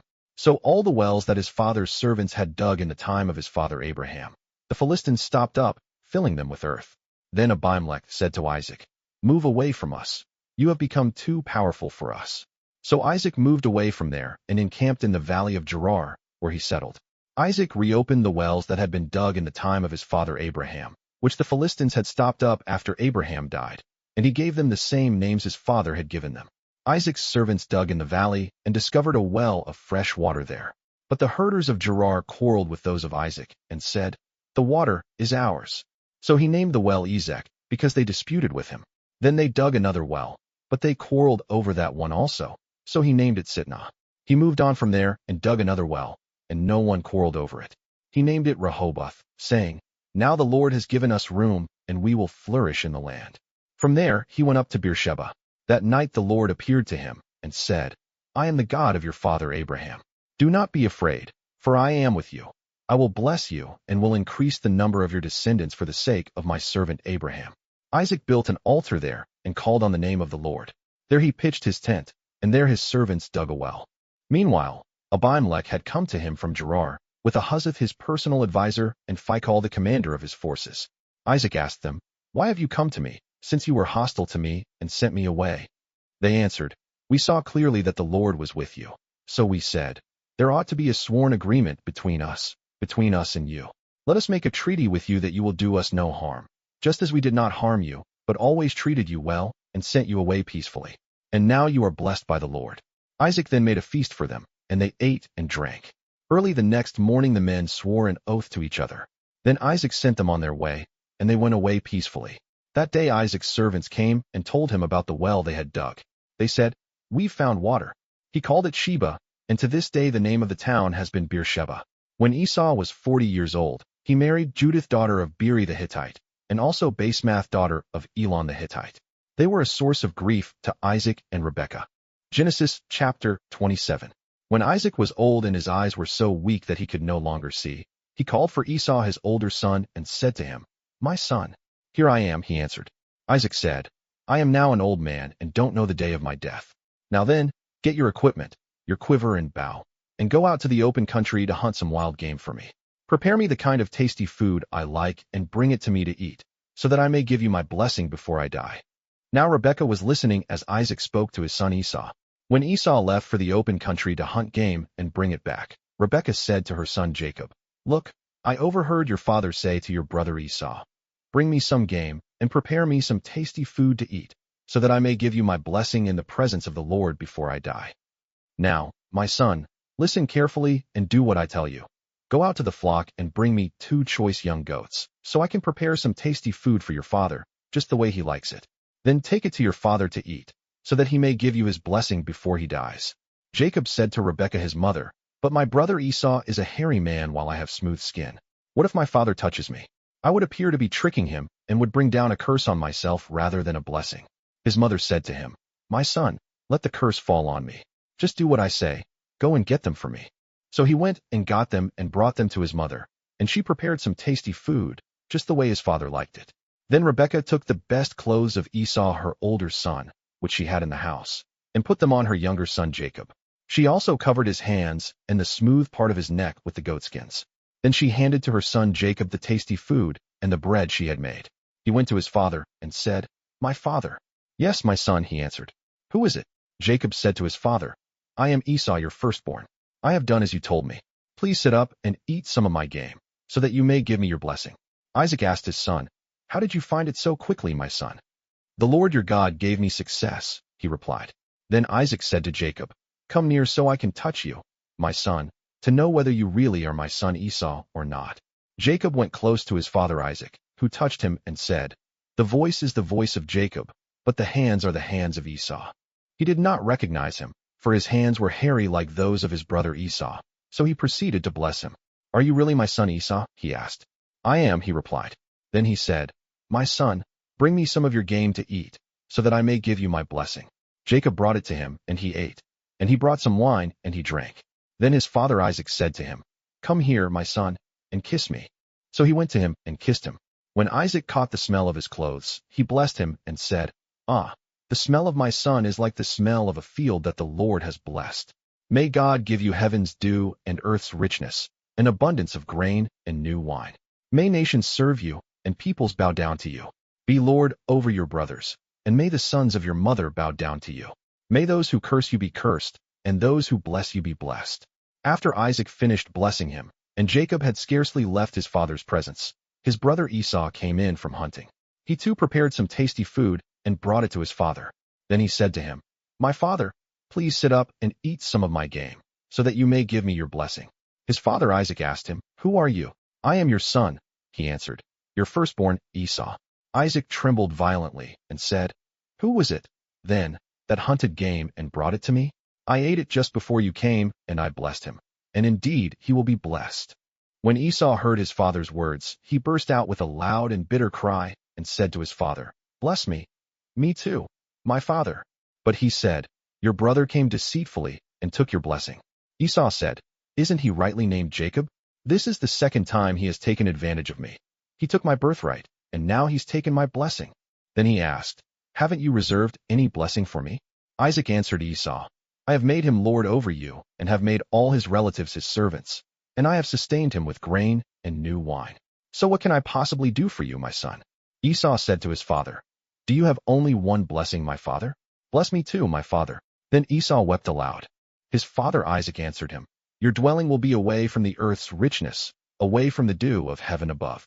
You will live by the sword, and you will serve your brother. But when you grow restless, you will throw his yoke from off your neck." Esau held a grudge against Jacob because of the blessing his father had given him. He said to himself, "The days of mourning for my father are near. Then I will kill my brother Jacob." When Rebekah was told what her older son Esau had said, she sent for her younger son Jacob and said to him, "Your brother Esau is planning to avenge himself by killing you. Now then, my son, do what I say. Flee at once to my brother Laban in Haran. Stay with him for a while until your brother's fury subsides. When your brother is no longer angry with you and forgets what you did to him, I'll send word for you to come back from there. Why should I lose both of you in one day?" Then Rebekah said to Isaac, "I'm disgusted with living because of these Hittite women. If Jacob takes a wife from among the women of this land, from Hittite women like these, my life will not be worth living."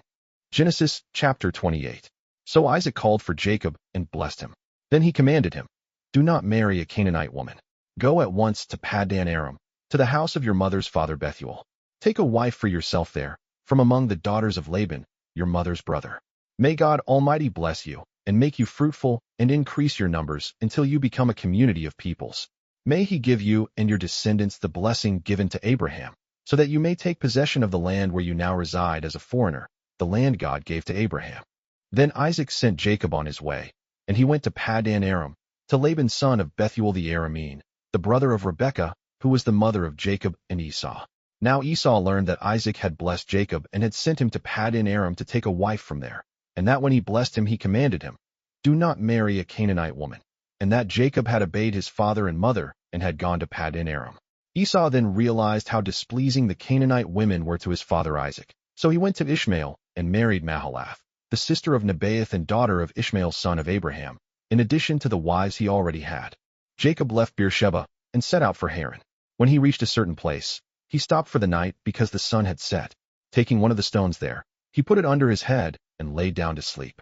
He had a dream in which he saw a stairway resting on the earth, with its top reaching to heaven, and the angels of God were ascending and descending on it. There above it stood the Lord, and he said, I am the Lord, the God of your father Abraham and the God of Isaac. I will give you and your descendants the land on which you are lying. Your descendants will be like the dust of the earth, and you will spread out to the west and to the east, to the north and to the south. All peoples on earth will be blessed through you and your offspring. I am with you and will watch over you wherever you go, and I will bring you back to this land. I will not leave you until I have done what I have promised you. When Jacob awoke from his sleep, he thought, Surely the Lord is in this place, and I was not aware of it. He was afraid and said, How awesome is this place! This is none other than the house of God. This is the gate of heaven. Early the next morning Jacob took the stone he had placed under his head and set it up as a pillar and poured oil on top of it. He called that place Bethel, though the city used to be called Luz. Then Jacob made a vow, saying, If God will be with me and will watch over me on this journey I am taking, and will give me food to eat and clothes to wear, so that I return safely to my father's household, then the Lord will be my God, and this stone that I have set up as a pillar will be God's house. And of all that you give me, I will give you a tenth. Genesis chapter 29. Then Jacob continued on his journey and came to the land of the eastern peoples. There he saw a well in the open country, with 3 flocks of sheep lying near it, because the flocks were watered from that well. The stone over the mouth of the well was large. When all the flocks were gathered there, the shepherds would roll the stone away from the well's mouth and water the sheep. Then they would return the stone to its place over the mouth of the well. Jacob asked the shepherds, My brothers, where are you from? We're from Haran, they replied. He said to them, Do you know Laban, Nahor's grandson? Yes, we know him, they answered. Then Jacob asked them, Is he well? Yes, he is, they said, and here comes his daughter Rachel with the sheep. Look, he said, the sun is still high. It is not time for the flocks to be gathered. Water the sheep and take them back to pasture. We can't, they replied, until all the flocks are gathered and the stone has been rolled away from the mouth of the well. Then we will water the sheep. While he was still talking with them, Rachel came with her father's sheep, for she was a shepherd. When Jacob saw Rachel, daughter of his uncle Laban, and Laban's sheep, he went over and rolled the stone away from the mouth of the well and watered his uncle's sheep. Then Jacob kissed Rachel and began to weep aloud. He had told Rachel that he was a relative of her father and a son of Rebekah. So she ran and told her father. As soon as Laban heard the news about Jacob, his sister's son, he hurried to meet him. He embraced him and kissed him and brought him to his home, and there Jacob told him all these things. Then Laban said to him, You are my own flesh and blood. After Jacob had stayed with him for a whole month, Laban said to him, Just because you are a relative of mine, should you work for me for nothing? Tell me what your wages should be. Now Laban had 2 daughters. The name of the older was Leah, and the name of the younger was Rachel. Leah had weak eyes, but Rachel had a lovely figure and was beautiful. Jacob was in love with Rachel and said, I'll work for you 7 years in return for your younger daughter Rachel. Laban said, It's better that I give her to you than to some other man. Stay here with me. So Jacob served 7 years to get Rachel, but they seemed like only a few days to him because of his love for her. Then Jacob said to Laban, Give me my wife. My time is completed, and I want to make love to her. So Laban brought together all the people of the place and gave a feast. But when evening came, he took his daughter Leah and brought her to Jacob, and Jacob made love to her. And Laban gave his servant Zilpah to his daughter as her attendant.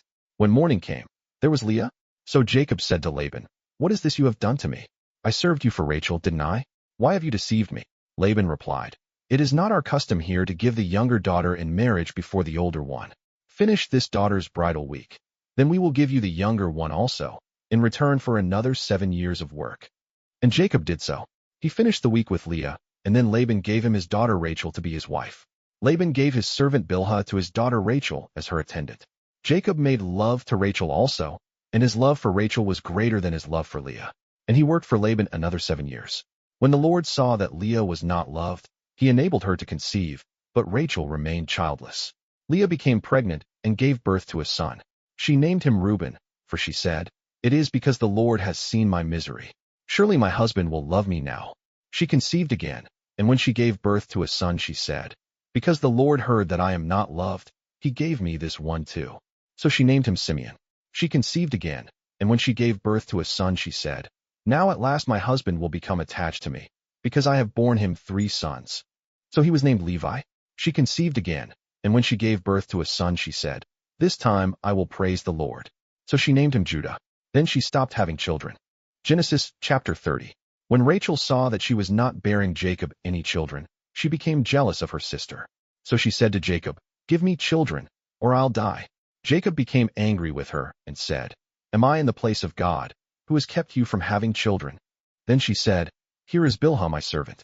Sleep with her, so that she can bear children for me, and I too can build a family through her." So she gave him her servant Bilhah as a wife. Jacob slept with her, and she became pregnant and bore him a son. Then Rachel said, "God has vindicated me. He has listened to my plea and given me a son." Because of this, she named him Dan. Rachel's servant Bilhah conceived again and bore Jacob a second son. Then Rachel said, "I have had a great struggle with my sister, and I have won." So she named him Naphtali. When Leah saw that she had stopped having children, she took her servant Zilpah and gave her to Jacob as a wife. Leah's servant Zilpah bore Jacob a son.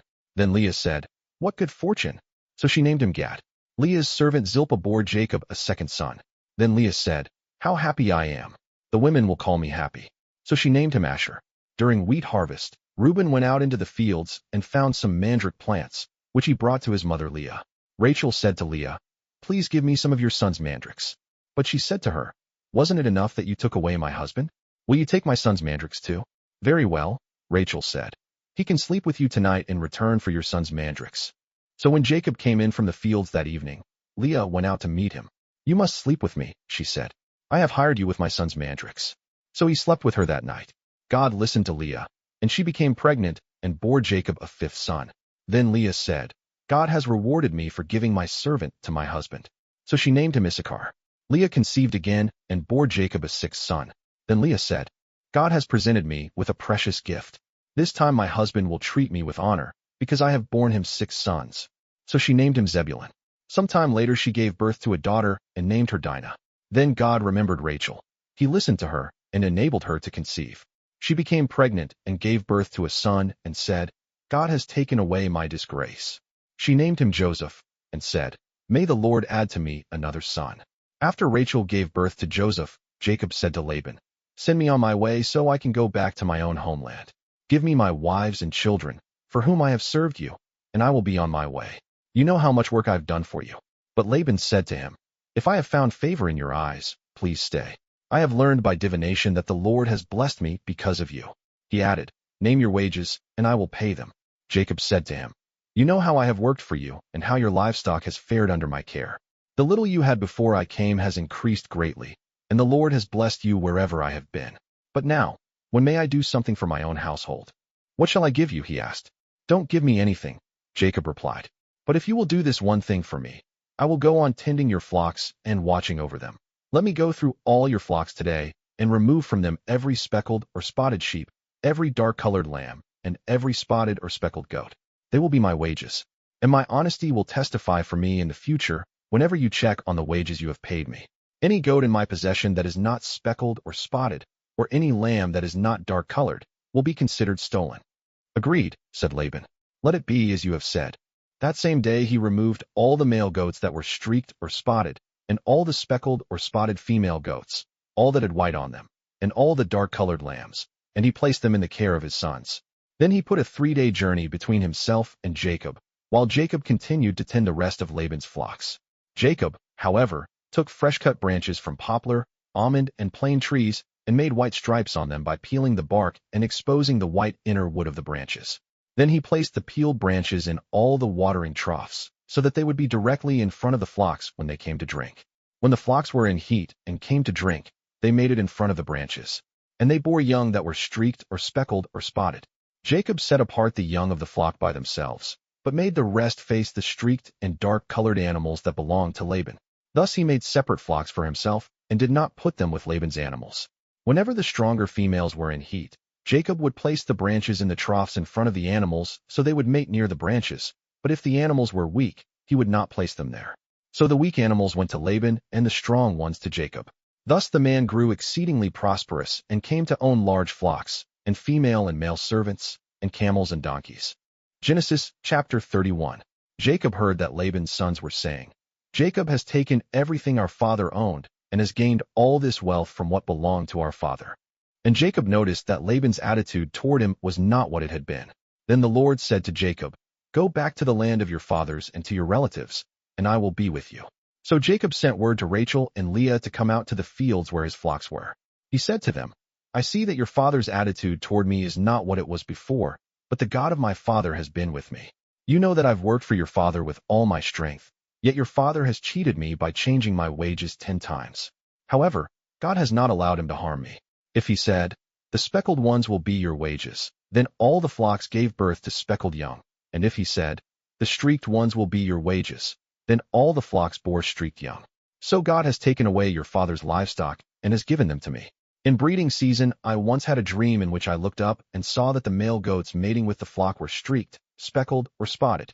The angel of God said to me in the dream, 'Jacob,' and I answered, 'Here I am.' And he said, 'Look up and see that all the male goats mating with the flock are streaked, speckled, or spotted, for I have seen all that Laban has been doing to you.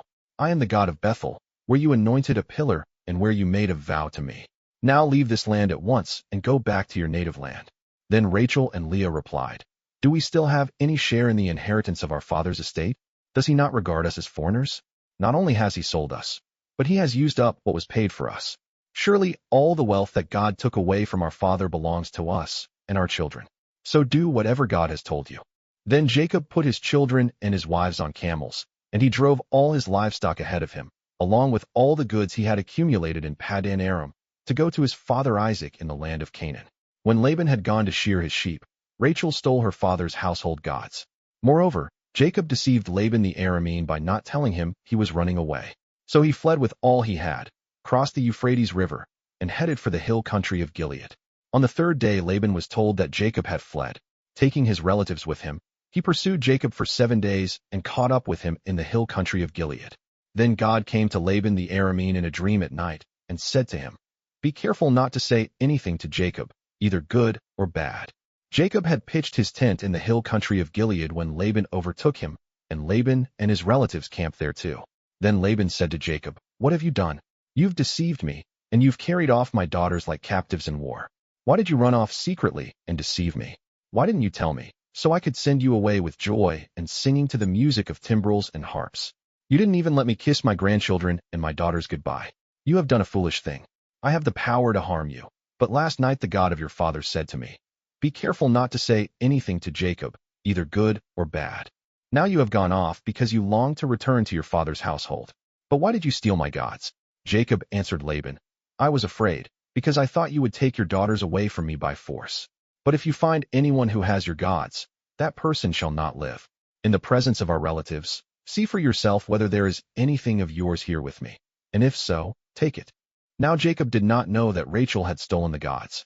So Laban went into Jacob's tent, and into Leah's tent, and into the tent of the 2 female servants. But he found nothing.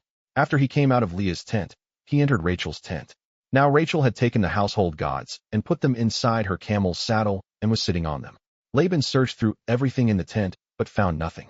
Rachel said to her father, 'Don't be angry, my lord, that I cannot stand up in your presence. I'm having my period.' So he searched, but could not find the household gods. Jacob was angry and took Laban to task. 'What is my crime?' he asked Laban. 'How have I wronged you that you hunt me down? Now that you have searched through all my goods, what have you found that belongs to your household? Put it here in front of your relatives and mine, and let them judge between the 2 of us. I have been with you for 20 years now. Your sheep and goats have not miscarried, nor have I eaten rams from your flocks. I did not bring you animals torn by wild beasts. I bore the loss myself. And you demanded payment from me for whatever was stolen by day or night. This was my situation. The heat consumed me in the daytime and the cold at night, and sleep fled from my eyes.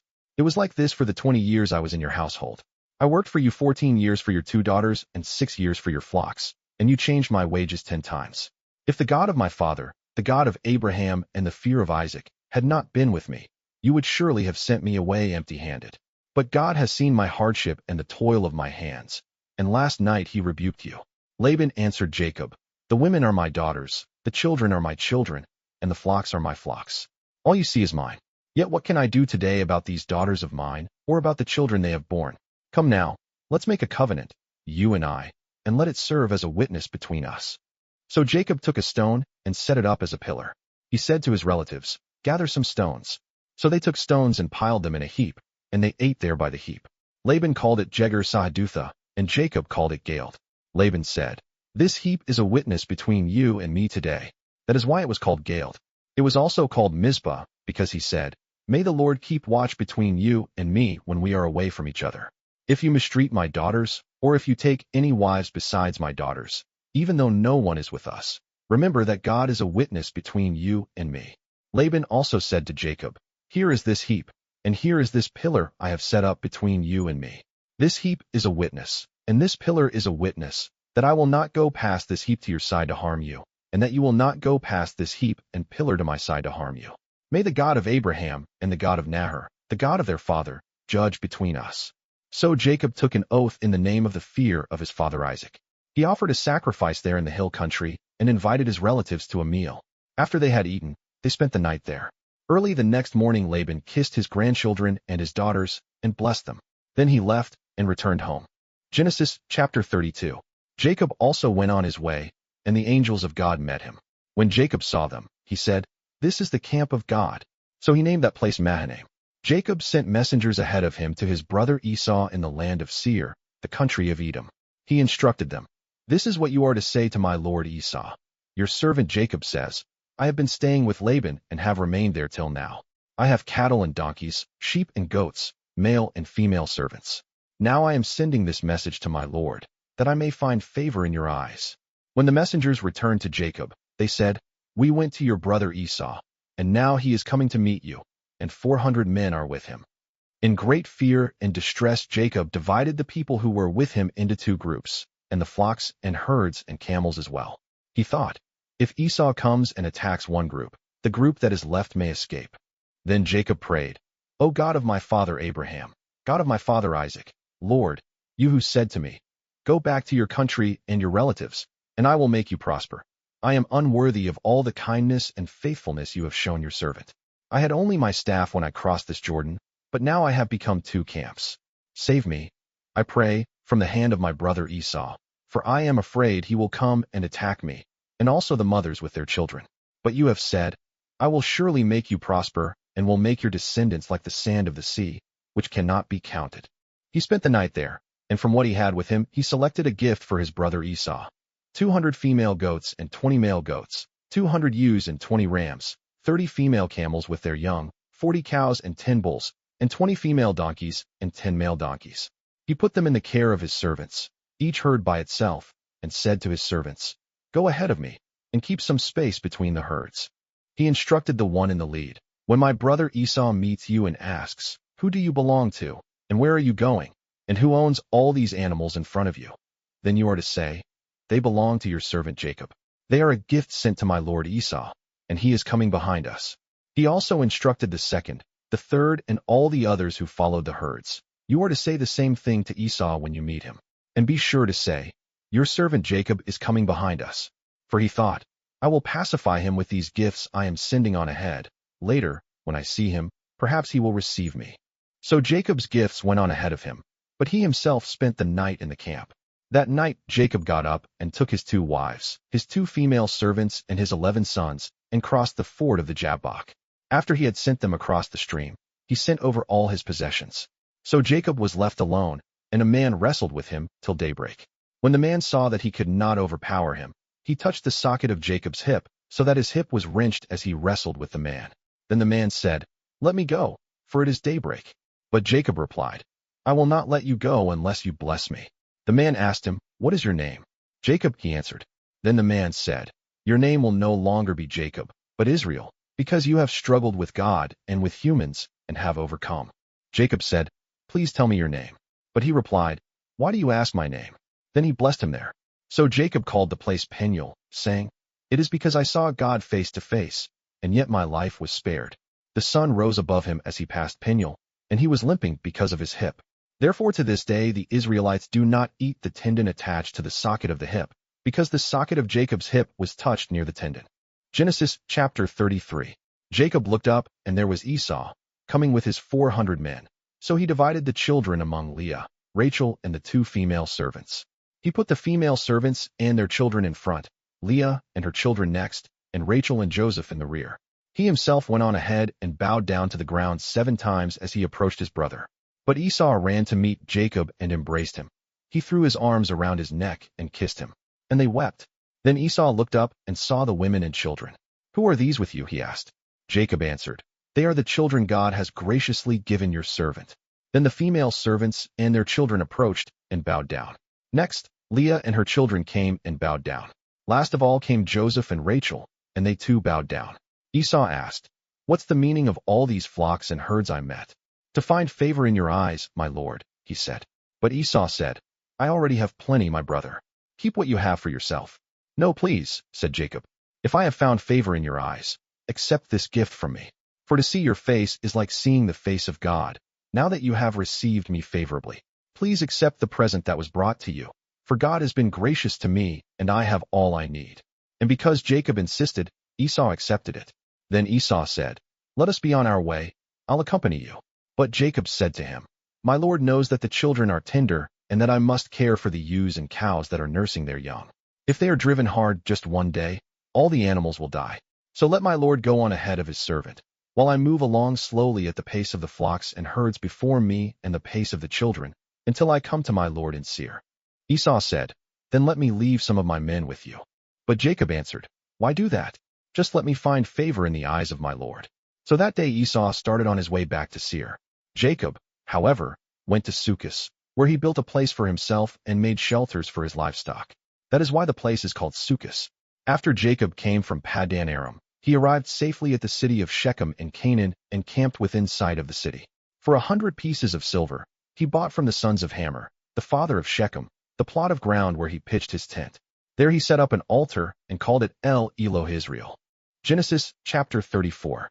Now Dinah, the daughter Leah had borne to Jacob, went out to visit the women of the land. When Shechem son of Hamor the Hivite, the ruler of that area, saw her, he took her and raped her. His heart was drawn to Dinah daughter of Jacob. He loved the young woman and spoke tenderly to her. And Shechem said to his father Hamor, "Get me this girl as my wife." When Jacob heard that his daughter Dinah had been defiled, his sons were in the fields with his livestock, so he did nothing about it until they came home. Then Shechem's father Hamor went out to talk with Jacob. Meanwhile, Jacob's sons had come in from the fields as soon as they heard what had happened. They were shocked and furious, because Shechem had done an outrageous thing in Israel by sleeping with Jacob's daughter, a thing that should not be done. But Hamor said to them, "My son Shechem has his heart set on your daughter. Please give her to him as his wife. Intermarry with us. Give us your daughters, and take our daughters for yourselves. You can settle among us. The land is open to you. Live in it, trade in it, and acquire property in it." Then Shechem said to Dinah's father and brothers, "Let me find favor in your eyes, and I will give you whatever you ask. Make the price for the bride and the gift I am to bring as great as you like, and I'll pay whatever you ask me. Only give me the young woman as my wife." Because their sister Dinah had been defiled, Jacob's sons replied deceitfully as they spoke to Shechem and his father Hamor. They said to them, "We can't do such a thing. We can't give our sister to a man who is not circumcised. That would be a disgrace to us. We will enter into an agreement with you on one condition only, that you become like us by circumcising all your males. Then we will give you our daughters and take your daughters for ourselves. We'll settle among you and become one people with you. But if you will not agree to be circumcised, we'll take our sister and go." Their proposal seemed good to Hamor and his son Shechem. The young man, who was the most honored of all his father's family, lost no time in doing what they said, because he was delighted with Jacob's daughter. So Hamor and his son Shechem went to the gate of their city to speak to the men of their city. "These men are friendly toward us," they said. "Let them live in our land and trade in it. The land has plenty of room for them. We can marry their daughters, and they can marry ours. But the men will agree to live with us as one people only on the condition that our males be circumcised, as they themselves are. Won't their livestock, their property, and all their other animals become ours? So let us agree to their terms, and they will settle among us." All the men who went out of the city gate agreed with Hamor and his son Shechem, and every male in the city was circumcised. 3 days later, while all of them were still in pain, 2 of Jacob's sons, Simeon and Levi, Dinah's brothers, took their swords and attacked the unsuspecting city, killing every male. They put Hamor and his son Shechem to the sword, and took Dinah from Shechem's house and left. The sons of Jacob came upon the dead bodies and looted the city where their sister had been defiled. They seized their flocks and herds and donkeys and everything else of theirs in the city and out in the fields. They carried off all their wealth and all their women and children, taking as plunder everything in the houses. Then Jacob said to Simeon and Levi, "You have brought trouble on me by making me obnoxious to the Canaanites and Perizzites, the people living in this land. We are few in number, and if they join forces against me and attack me, I and my household will be destroyed." But they replied, "Should he have treated our sister like a prostitute?" Genesis chapter 35. Then God said to Jacob, "Go up to Bethel and settle there, and build an altar there to God, who appeared to you when you were fleeing from your brother Esau." So Jacob said to his household and to all who were with him, "Get rid of the foreign gods you have with you, and purify yourselves, and change your clothes. Then come, let us go up to Bethel, where I will build an altar to God, who answered me in the day of my distress, and who has been with me wherever I have gone." So they gave Jacob all the foreign gods they had and the rings in their ears, and Jacob buried them under the oak at Shechem. Then they set out, and the terror of God fell on the towns all around them, so that no one pursued them. Jacob and all the people with him came to Luz, that is, Bethel, in the land of Canaan. There he built an altar, and he called the place El Bethel, because it was there that God revealed himself to him when he was fleeing from his brother. Now Deborah, Rebekah's nurse, died and was buried under the oak outside Bethel. So it was named Allon-Bacuth. After Jacob returned from Paddan Aram, God appeared to him again and blessed him. God said to him, "Your name is Jacob, but you will no longer be called Jacob. Your name will be Israel." So he named him Israel. And God said to him, "I am God Almighty. Be fruitful and increase in number. A nation and a community of nations will come from you, and kings will be among your descendants. The land I gave to Abraham and Isaac I also give to you, and I will give this land to your descendants after you." Then God went up from him at the place where he had talked with him. Jacob set up a stone pillar at the place where God had talked with him, and he poured out a drink offering on it. He also poured oil on it. Jacob called the place where God had talked with him Bethel. Then they moved on from Bethel. While they were still some distance from Ephrath, Rachel began to give birth and had great difficulty.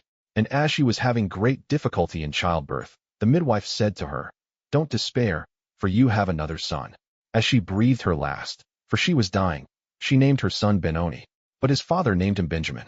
So Rachel died and was buried on the way to Ephrath, that is, Bethlehem. Over her tomb Jacob set up a pillar, and to this day that pillar marks Rachel's tomb. Israel moved on again and pitched his tent beyond Migdal-eder. While Israel was living in that region, Reuben went in and slept with his father's concubine Bilhah, and Israel heard of it. Jacob had 12 sons. The sons of Leah: Reuben, Jacob's firstborn; Simeon, Levi, Judah, Issachar, and Zebulun. The sons of Rachel: Joseph and Benjamin. The sons of Rachel's servant Bilhah: Dan and Naphtali. The sons of Leah's servant Zilpah: Gad and Asher. These were the sons of Jacob, who were born to him in Paddan Aram. Jacob came home to his father Isaac in Mamre, near Kiriath Arba, that is, Hebron, where Abraham and Isaac had stayed. Isaac lived 180 years. Then he breathed his last and died, and was gathered to his people, old and full of years. And his sons Esau and Jacob buried him. Genesis chapter 36. This is the account of the family line of Esau, that is, Edom. Esau took his wives from the women of Canaan: Adah daughter of Elon the Hittite, and Oholibamah daughter of Anna and granddaughter of Zibeon the Hivite, also Basemath daughter of Ishmael, and sister of Nebaioth. Adah bore Eliphaz to Esau, Basemath bore Ruel, and Oholibamah bore Jush, Jalem, and Korah. These were the sons of Esau, who were born to him in the land of Canaan. Esau took his wives and sons and daughters, and all the members of his household, as well as his livestock, and all his other animals, and all the goods he had acquired in Canaan, and moved to a land some distance from his brother Jacob. Their possessions were too great for them to remain together. The land where they were staying could not support them both because of their livestock. So Esau, that is, Edom, settled in the hill country of Seir. This is the account of the family line of Esau the father of the Edomites in the hill country of Seir. These are the names of Esau's sons: Eliphaz, the son of Esau's wife Adah, and Ruel, the son of Esau's wife Basemath. The sons of Eliphaz: Taman, Omar, Zepho, Gatam, and Kenaz. Esau's son Eliphaz also had a concubine named Timnah, who bore him Amalek. These were grandsons of Esau's wife Adah. The sons of Ruel: Nahath, Zerah, Shammah, and Mizah. These were grandsons of Esau's wife Basemath. The sons of Esau's wife Oholibamah daughter of Anna and granddaughter of Zibeon, whom she bore to Esau: Jush, Jalem, and Korah. These were the chiefs among Esau's descendants. The sons of Eliphaz the firstborn of Esau: chiefs Taman, Omar, Zepho, Kenaz, Korah, Gatam, and Amalek. These were the chiefs descended from Eliphaz in Edom. They were grandsons of Adah. The sons of Esau's son Ruel, chiefs Nahath, Zerah, Shammah, and Mizah. These were the chiefs descended from Ruel in Edom. They were grandsons of Esau's wife Basemath. The sons of Esau's wife Oholibamah, chiefs Jush, Jalem, and Korah. These were the chiefs descended from Esau's wife Oholibamah daughter of Anah. These were the sons of Esau, that is, Edom, and these were their chiefs. These were the sons of Seir the Horite, who were living in the region: Lotan, Shobal, Zibeon, Anah, Dishan, Ezer, and Dishon. These sons of Seir and Edom were Horite chiefs. The sons of Lotan, Hori, and Homam. Timnah was Lotan's sister. The sons of Shobal, Alvan, Manahath, Ebal, Shepho, and Onam. The sons of Zibeon, Aiah, and Anah. This is the Anah who discovered the hot springs in the desert while he was grazing the donkeys of his father Zibeon.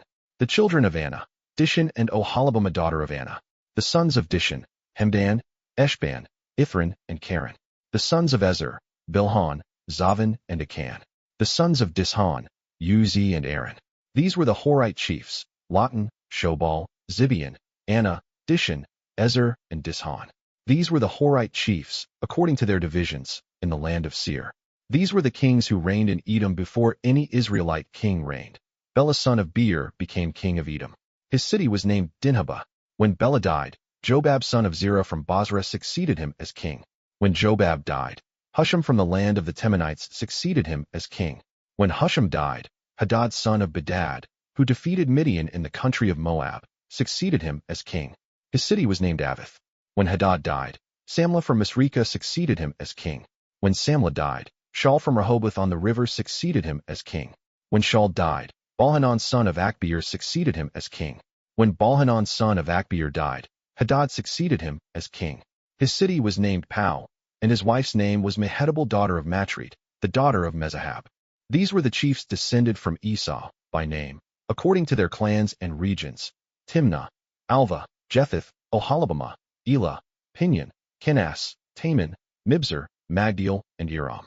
These were the chiefs of Edom, according to their settlements in the land they occupied. This is the family line of Esau, the father of the Edomites. Genesis chapter 37. Jacob lived in the land where his father had stayed, the land of Canaan. This is the account of Jacob's family line. Joseph, a young man of 17, was tending the flocks with his brothers, the sons of Bilhah and the sons of Zilpah, his father's wives, and he brought their father a bad report about them. Now Israel loved Joseph more than any of his other sons, because he had been born to him in his old age, and he made an ornate robe for him. When his brothers saw that their father loved him more than any of them, they hated him and could not speak a kind word to him. Joseph had a dream, and when he told it to his brothers, they hated him all the more. He said to them, "Listen to this dream I had. We were binding sheaves of grain out in the field, when suddenly my sheaf rose and stood upright, while your sheaves gathered around mine and bowed down to it." His brothers said to him, "Do you intend to reign over us? Will you actually rule us?" And they hated him all the more because of his dream and what he had said. Then he had another dream, and he told it to his brothers. "Listen," he said, "I had another dream, and this time the sun and moon and 11 stars were bowing down to me." When he told his father as well as his brothers, his father rebuked him and said, "What is this dream you had? Will your mother and I and your brothers actually come and bow down to the ground before you?" His brothers were jealous of him, but his father kept the matter in mind. Now his brothers had gone to graze their father's flocks near Shechem, and Israel said to Joseph, "As you know, your brothers are grazing the flocks near Shechem. Come, I am going to send you to them." "Very well," he replied. So he said to him, "Go and see if all is well with your brothers and with the flocks, and then report back to me." So he sent him off from the valley of Hebron. When Joseph arrived at Shechem, a man found him wandering around in the fields and asked him, "What are you looking for?" He replied, "I'm looking for my brothers. Can you tell me where they are grazing their flocks?" "They have moved on from here," the man answered. "I heard them say, 'Let's go to Dothan.'" So Joseph went after his brothers and found them near Dothan. But they saw him in the distance, and before he reached them, they plotted to kill him. "Here comes that dreamer," they said to each other. "Come now, let's kill him and throw him into one of these cisterns and say that a ferocious animal devoured him. Then we'll see what comes of his dreams." When Reuben heard this, he tried to rescue him from their hands and said, "Let's not take his life." He added, "Don't shed any blood. Throw him into this cistern here in the wilderness, but don't lay a hand on him." Reuben said this to rescue him from them and take him back to his father. So when Joseph came to his brothers, they stripped him of his robe, the ornate robe he was wearing, and they took him and threw him into the cistern. The cistern was empty, there was no water in it. As they sat down to eat their meal, they looked up and saw a caravan of Ishmaelites coming from Gilead. Their camels were loaded with spices, balm and myrrh, and they were on their way to take them down to Egypt. Judah said to his brothers, "What will we gain if we kill our brother and cover up his blood? Come, let's sell him to the Ishmaelites and not lay our hands on him. After all, he is our brother, our own flesh and blood." His brothers agreed. So when the Midianite merchants came by, his brothers pulled Joseph up out of the cistern and sold him for 20 shekels of silver to the Ishmaelites, who took him to Egypt. When Reuben returned to the cistern and saw that Joseph was not there, he tore his clothes. He went back to his brothers and said, "The boy isn't there. Where can I turn now?" Then they got Joseph's robe, slaughtered a goat, and dipped the robe in the blood. They took the ornate robe back to their father and said, "We found this. Examine it to see whether it is your son's robe." He recognized it and said, "It is my son's robe. Some ferocious animal has devoured him. Joseph has surely been torn to pieces." Then Jacob tore his clothes, put on sackcloth, and mourned for his son many days. All his sons and daughters came to comfort him, but he refused to be comforted. "No," he said, "I will continue to mourn until I join my son in the grave." So his father wept for him. Meanwhile, the Midianites sold Joseph in Egypt to Potiphar, one of Pharaoh's officials, the captain of the guard. Genesis chapter 38. At that time, Judah left his brothers and went down to stay with a man of Adullam named Hira. There Judah met the daughter of a Canaanite man named Shua. He married her and made love to her. She became pregnant and gave birth to a son, who was named Er. She conceived again and gave birth to a son and named him Onan. She gave birth to still another son and named him Shelah. It was at Kezib that she gave birth to him. Judah got a wife for Er, his firstborn, and her name was Tamar. But Er, Judah's firstborn, was wicked in the Lord's sight, so the Lord put him to death. Then Judah said to Onan, "Sleep with your brother's wife and fulfill your duty to her as a brother-in-law to raise up offspring for your brother." But Onan knew that the child would not be his, so whenever he slept with his brother's wife, he spilled his semen on the ground to keep from providing offspring for his brother. What he did was wicked in the Lord's sight, so the Lord put him to death also. Judah then said to his daughter-in-law Tamar, "Live as a widow in your father's household until my son Shelah grows up." For he thought, he may die too, just like his brothers. So Tamar went to live in her father's household. After a long time Judah's wife, the daughter of Shua, died. When Judah had recovered from his grief, he went up to Timnah, to the men who were shearing his sheep, and his friend Hira the Adullamite went with him. When Tamar was told, "Your father-in-law is on his way to Timnah to shear his sheep," she took off her widow's clothes, covered herself with a veil to disguise herself, and then sat down at the entrance to Enaim, which is on the road to Timnah. For she saw that, though Shelah had now grown up, she had not been given to him as his wife. When Judah saw her, he thought she was a prostitute, for she had covered her face. Not realizing that she was his daughter-in-law, he went over to her by the roadside and said, "Come now, let me sleep with you." "And what will you give me to sleep with you?" she asked. "I'll send you a young goat from my flock," he said. "Will you give me something as a pledge until you send it?" she asked. He said, "What pledge should I give you?" "Your seal and its cord, and the staff in your hand," she answered. So he gave them to her, and slept with her, and she became pregnant by him. After she left, she took off her veil, and put on her widow's clothes again. Meanwhile Judah sent the young goat by his friend the Adullamite in order to get his pledge back from the woman, but he did not find her. He asked the men who lived there, "Where is the shrine prostitute who was beside the road at Enaim?" "There hasn't been any shrine prostitute here," they said. So he went back to Judah and said, "I didn't find her." Besides, the men there said, "There hasn't been any shrine prostitute here." Then Judah said, "Let her keep what she has, or we will become a laughingstock. After all, I did send her this young goat, but you didn't find her." About 3 months later Judah was told, "Your daughter-in-law Tamar is guilty of prostitution, and as a result she is now pregnant." Judah said, "Bring her out, and have her burned to death." As she was being brought out, she sent a message to her father-in-law. "I am pregnant by the man who owns these," she said. And she added, "See if you recognize whose seal and cord and staff these are." Judah recognized them and said, "She is more righteous than I, since I wouldn't give her to my son Shelah." And he did not sleep with her again. When the time came for her to give birth, there were twin boys in her womb. As she was giving birth, one of them put out his hand. So the midwife took a scarlet thread and tied it on his wrist, and said, "This one came out first." But when he drew back his hand, his brother came out, and she said, "So this is how you have broken out." And he was named Perez. Then his brother, who had the scarlet thread on his wrist, came out, and he was named Zerah. Genesis chapter 39. Now Joseph had been taken down to Egypt. Potiphar, an Egyptian who was one of Pharaoh's officials, the captain of the guard, bought him from the Ishmaelites who had taken him there. The Lord was with Joseph so that he prospered, and he lived in the house of his Egyptian master.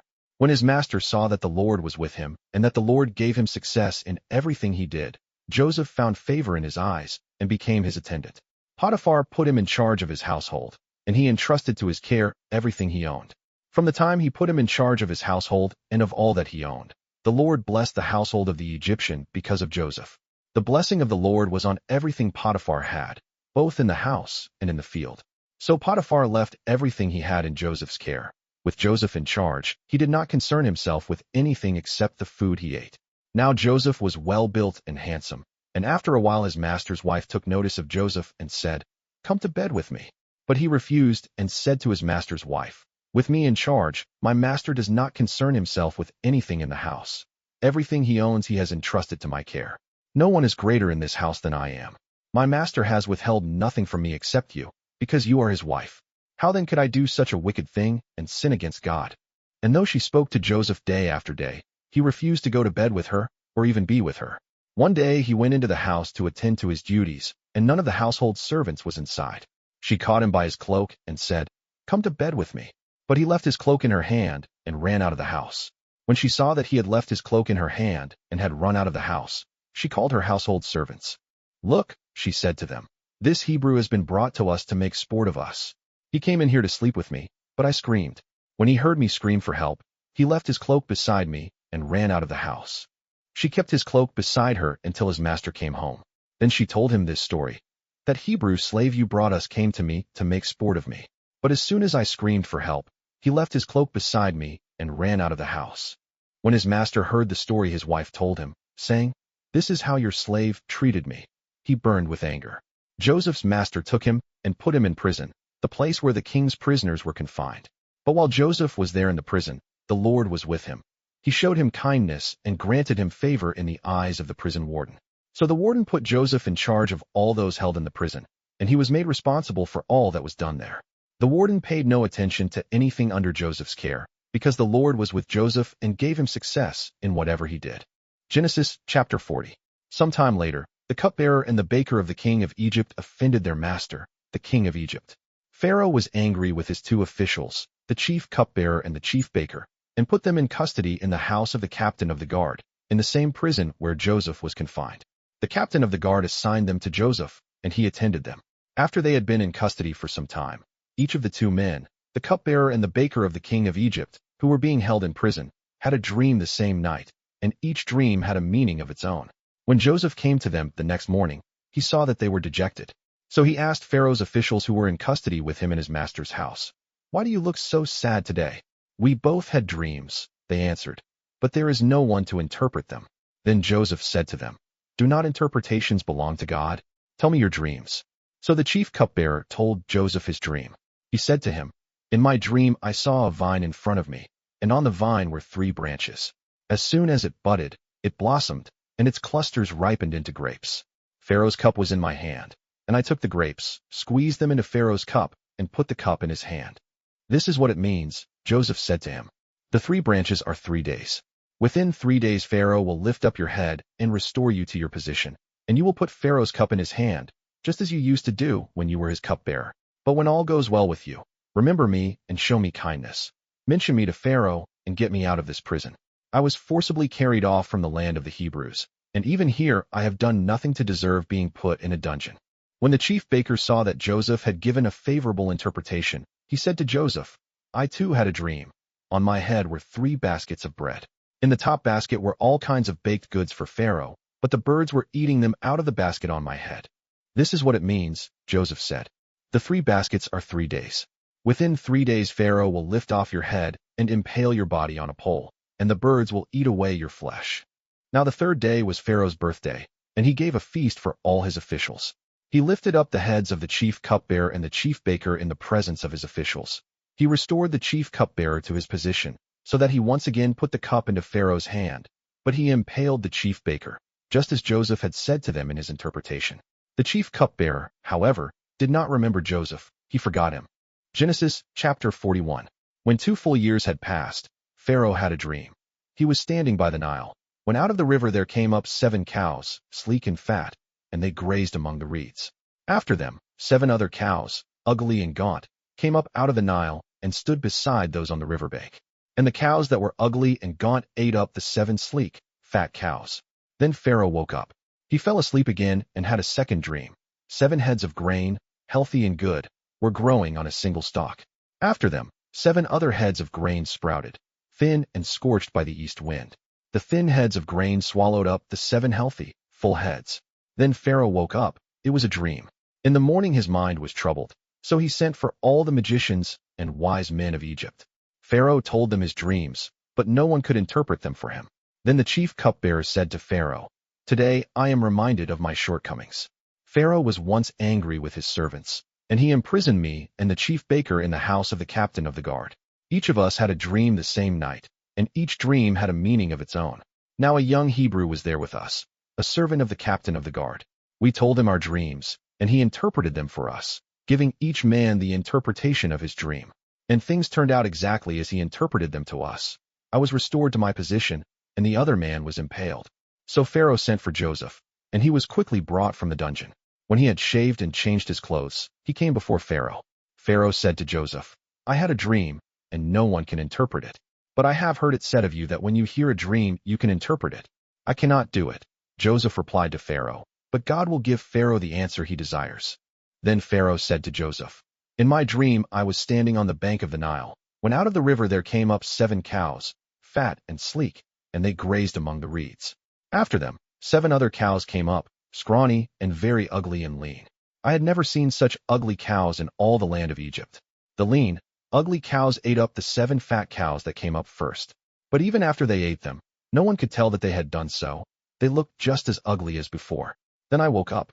In my dream I saw 7 heads of grain, full and good, growing on a single stalk. After them, 7 other heads sprouted, withered and thin and scorched by the east wind. The thin heads of grain swallowed up the 7 good heads. I told this to the magicians, but none of them could explain it to me." Joseph said to Pharaoh, "The dreams of Pharaoh are one and the same. God has revealed to Pharaoh what he is about to do. The 7 good cows are 7 years, and the 7 good heads of grain are 7 years. It is one and the same dream. The 7 lean, ugly cows that came up afterward are 7 years, and so are the 7 worthless heads of grain scorched by the east wind. They are 7 years of famine. It is just as I said to Pharaoh. God has shown Pharaoh what he is about to do. 7 years of great abundance are coming throughout the land of Egypt, but 7 years of famine will follow them. Then all the abundance in Egypt will be forgotten, and the famine will ravage the land. The abundance in the land will not be remembered, because the famine that follows it will be so severe." The reason the dream was given to Pharaoh in 2 forms is that the matter has been firmly decided by God, and God will do it soon. And now let Pharaoh look for a discerning and wise man and put him in charge of the land of Egypt. Let Pharaoh appoint commissioners over the land to take 1/5 of the harvest of Egypt during the 7 years of abundance. They should collect all the food of these good years that are coming and store up the grain under the authority of Pharaoh to be kept in the cities for food. This food should be held in reserve for the country, to be used during the 7 years of famine that will come upon Egypt, so that the country may not be ruined by the famine. The plan seemed good to Pharaoh and to all his officials. So Pharaoh asked them, "Can we find anyone like this man, one in whom is the Spirit of God?"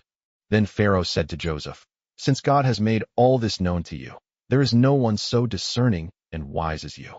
You shall be in charge of my palace, and all my people are to submit to your orders. Only with respect to the throne will I be greater than you." So Pharaoh said to Joseph, "I hereby put you in charge of the whole land of Egypt." Then Pharaoh took his signet ring from his finger and put it on Joseph's finger. He dressed him in robes of fine linen and put a gold chain around his neck. He had him ride in a chariot as his second in command, and people shouted before him, "Make way." Thus he put him in charge of the whole land of Egypt. Then Pharaoh said to Joseph, "I am Pharaoh, but without your word no one will lift hand or foot in all Egypt." Pharaoh gave Joseph the name Zaphanath-Paneah and gave him Asenath daughter of Potipherah, priest of On, to be his wife. And Joseph went throughout the land of Egypt. Joseph was 30 years old when he entered the service of Pharaoh king of Egypt. And Joseph went out from Pharaoh's presence and traveled throughout Egypt. During the 7 years of abundance, the land produced plentifully. Joseph collected all the food produced in those 7 years of abundance in Egypt and stored it in the cities. In each city, he put the food grown in the fields surrounding it. Joseph stored up huge quantities of grain, like the sand of the sea. It was so much that he stopped keeping records because it was beyond measure. Before the years of famine came, 2 sons were born to Joseph by Asenath, daughter of Potipharah, priest of On. Joseph named his firstborn Manasseh and said, "It is because God has made me forget all my trouble and all my father's household." The second son he named Ephraim and said, "It is because God has made me fruitful in the land of my suffering."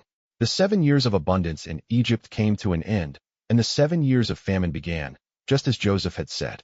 There was famine in all the other lands, but in the whole land of Egypt there was food. When all Egypt began to feel the famine, the people cried to Pharaoh for food. Then Pharaoh told all the Egyptians, "Go to Joseph and do what he tells you." When the famine had spread over the whole country, Joseph opened all the storehouses and sold grain to the Egyptians, for the famine was severe throughout Egypt. And all the world came to Egypt to buy grain from Joseph, because the famine was severe everywhere. Genesis chapter 42. When Jacob learned that there was grain in Egypt, he said to his sons, "Why do you just keep looking at each other?" He continued, "I have heard that there is grain in Egypt. Go down there and buy some for us, so that we may live and not die." Then 10 of Joseph's brothers went down to buy grain from Egypt. But Jacob did not send Benjamin, Joseph's brother, with the others, because he was afraid that harm might come to him. So Israel's sons were among those who went to buy grain, for there was famine in the land of Canaan also. Now Joseph was the governor of the land, the person who sold grain to all its people. So when Joseph's brothers arrived, they bowed down to him with their faces to the ground. As soon as Joseph saw his brothers, he recognized them, but he pretended to be a stranger and spoke harshly to them. "Where do you come from?" he asked. "From the land of Canaan," they replied, "to buy food." Although Joseph recognized his brothers, they did not recognize him. Then he remembered his dreams about them and said to them, "You are spies. You have come to see where our land is unprotected." "No, my lord," they answered. "Your servants have come to buy food. We are all the sons of one man. Your servants are honest men, not spies." "No," he said to them. "You have come to see where our land is unprotected." But they replied, "Your servants were 12 brothers, the sons of one man, who lives in the land of Canaan. The youngest is now with our father, and one is no more." Joseph said to them, "It is just as I told you. You are spies, and this is how you will be tested. As surely as Pharaoh lives, you will not leave this place unless your youngest brother comes here. Send one of your number to get your brother. The rest of you will be kept in prison, so that your words may be tested to see if you are telling the truth. If you are not, then as surely as Pharaoh lives, you are spies." And he put them all in custody for 3 days. On the 3rd day, Joseph said to them, "Do this, and you will live, for I fear God. If you are honest men, let one of your brothers stay here in prison, while the rest of you go and take grain back for your starving households. But you must bring your youngest brother to me, so that your words may be verified and that you may not die." This they proceeded to do. They said to one another, "Surely we are being punished because of our brother. We saw how distressed he was when he pleaded with us for his life, but we would not listen. That's why this distress has come on us." Reuben replied, "Didn't I tell you not to sin against the boy? But you wouldn't listen. Now we must give an accounting for his blood." They did not realize that Joseph could understand them, since he was using an interpreter. He turned away from them and began to weep, but then came back and spoke to them again. He had Simeon taken from them and bound before their eyes. Joseph gave orders to fill their bags with grain, to put each man's silver back in his sack, and to give them provisions for their journey. After this was done for them, they loaded their grain on their donkeys and left.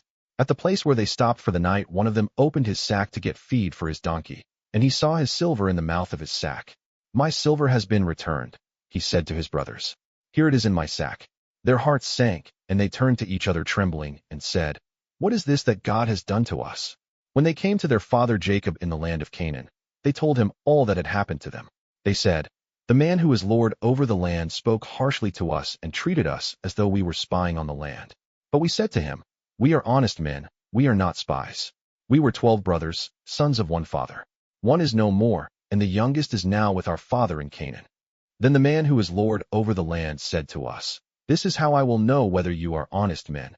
Leave one of your brothers here with me, and take food for your starving households and go. But bring your youngest brother to me, so I will know that you are not spies, but honest men. Then I will give your brother back to you, and you can trade in the land.' As they were emptying their sacks, There in each man's sack was his pouch of silver. When they and their father saw the money pouches, they were frightened. Their father Jacob said to them, "You have deprived me of my children. Joseph is no more and Simeon is no more, and now you want to take Benjamin. Everything is against me." Then Reuben said to his father, "You may put both of my sons to death if I do not bring him back to you. Entrust him to my care, and I will bring him back." But Jacob said, "My son will not go down there with you. His brother is dead, and he is the only one left. If harm comes to him on the journey you are taking, you will bring my gray head down to the grave in sorrow." Genesis chapter 43. Now the famine was still severe in the land. So when they had eaten all the grain they had brought from Egypt, their father said to them, "Go back and buy us a little more food." But Judah said to him, "The man warned us solemnly, 'You will not see my face again unless your brother is with you. If you will send our brother along with us, we will go down and buy food for you. But if you will not send him, we will not go down, because the man said to us, "You will not see my face again unless your brother is with you."'" Israel asked, "Why did you bring this trouble on me by telling the man you had another brother?" They replied, "The man questioned us closely about ourselves and our family. 'Is your father still living?' he asked us. 'Do you have another brother?' We simply answered his questions. How were we to know he would say, 'Bring your brother down here'?" Then Judah said to Israel his father, "Send the boy along with me, and we will go at once, so that we and you and our children may live and not die. I myself will guarantee his safety. You can hold me personally responsible for him. If I do not bring him back to you and set him here before you, I will bear the blame before you all my life. As it is, if we had not delayed, we could have gone and returned twice." Then their father Israel said to them, "If it must be, then do this. Put some of the best products of the land in your bags and take them down to the man as a gift, a little balm and a little honey, some spices and myrrh, some pistachio nuts and almonds. Take double the amount of silver with you, for you must return the silver that was put back into the mouths of your sacks. Perhaps it was a mistake. Take your brother also and go back to the man at once. And may God Almighty grant you mercy before the man, so that he will let your other brother and Benjamin come back with you. As for me, if I am bereaved, I am bereaved." So the men took the gifts and double the amount of silver, and Benjamin also. They hurried down to Egypt and presented themselves to Joseph. When Joseph saw Benjamin with them, he said to the steward of his house, "Take these men to my house, slaughter an animal, and prepare a meal. They are to eat with me at noon." The man did as Joseph told him and took the men to Joseph's house. Now the men were frightened when they were taken to his house. They thought, "We were brought here because of the silver that was put back into our sacks the first time. He wants to attack us and overpower us and seize us as slaves and take our donkeys." So they went up to Joseph's steward and spoke to him at the entrance to the house. "We beg your pardon, our lord," they said. "We came down here the first time to buy food. But at the place where we stopped for the night, we opened our sacks, and each of us found his silver, the exact weight, in the mouth of his sack. So we have brought it back with us. We have also brought additional silver with us to buy food. We don't know who put our silver in our sacks." "It's all right," he said. "Don't be afraid. Your God, the God of your father, has given you treasure in your sacks. I received your silver." Then he brought Simeon out to them. The steward took the men into Joseph's house, gave them water to wash their feet, and provided fodder for their donkeys. They prepared their gifts for Joseph's arrival at noon, because they had heard that they were to eat there. When Joseph came home, they presented to him the gifts they had brought into the house, and they bowed down before him to the ground. He asked them how they were, and then he said, "How is your aged father you told me about? Is he still living?"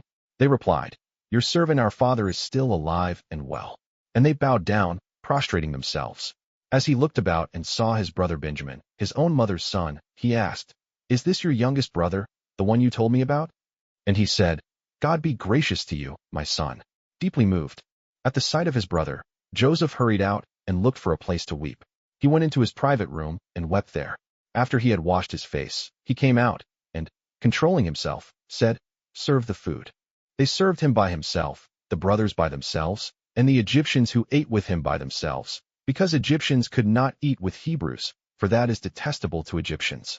The men had been seated before him in the order of their ages, from the firstborn to the youngest, and they looked at each other in astonishment. When portions were served to them from Joseph's table, Benjamin's portion was 5 times as much as anyone else's. So they feasted and drank freely with him. Genesis chapter 44. Now Joseph gave these instructions to the steward of his house: "Fill the men's sacks with as much food as they can carry, and put each man's silver in the mouth of his sack. Then put my silver cup in the mouth of the youngest one's sack, along with the silver for his grain." And he did as Joseph said. As morning dawned, the men were sent on their way with their donkeys. They had not gone far from the city when Joseph said to his steward, "Go after those men at once, and when you catch up with them, say to them, 'Why have you repaid good with evil? Isn't this the cup my master drinks from and also uses for divination? This is a wicked thing you have done.'" When he caught up with them, he repeated these words to them. But they said to him, "Why does my lord say such things? Far be it from your servants to do anything like that. We even brought back to you from the land of Canaan the silver we found inside the mouths of our sacks. So why would we steal silver or gold from your master's house? If any of your servants is found to have it, he will die, and the rest of us will become my lord's slaves."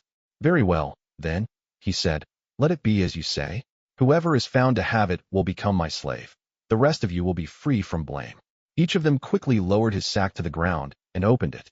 Then the steward proceeded to search, beginning with the oldest and ending with the youngest. And the cup was found in Benjamin's sack. At this, they tore their clothes. Then they all loaded their donkeys and returned to the city. Joseph was still in the house when Judah and his brothers came in, and they threw themselves to the ground before him. Joseph said to them, "What is this you have done? Don't you know that a man like me can find things out by divination? What can we say to my lord?"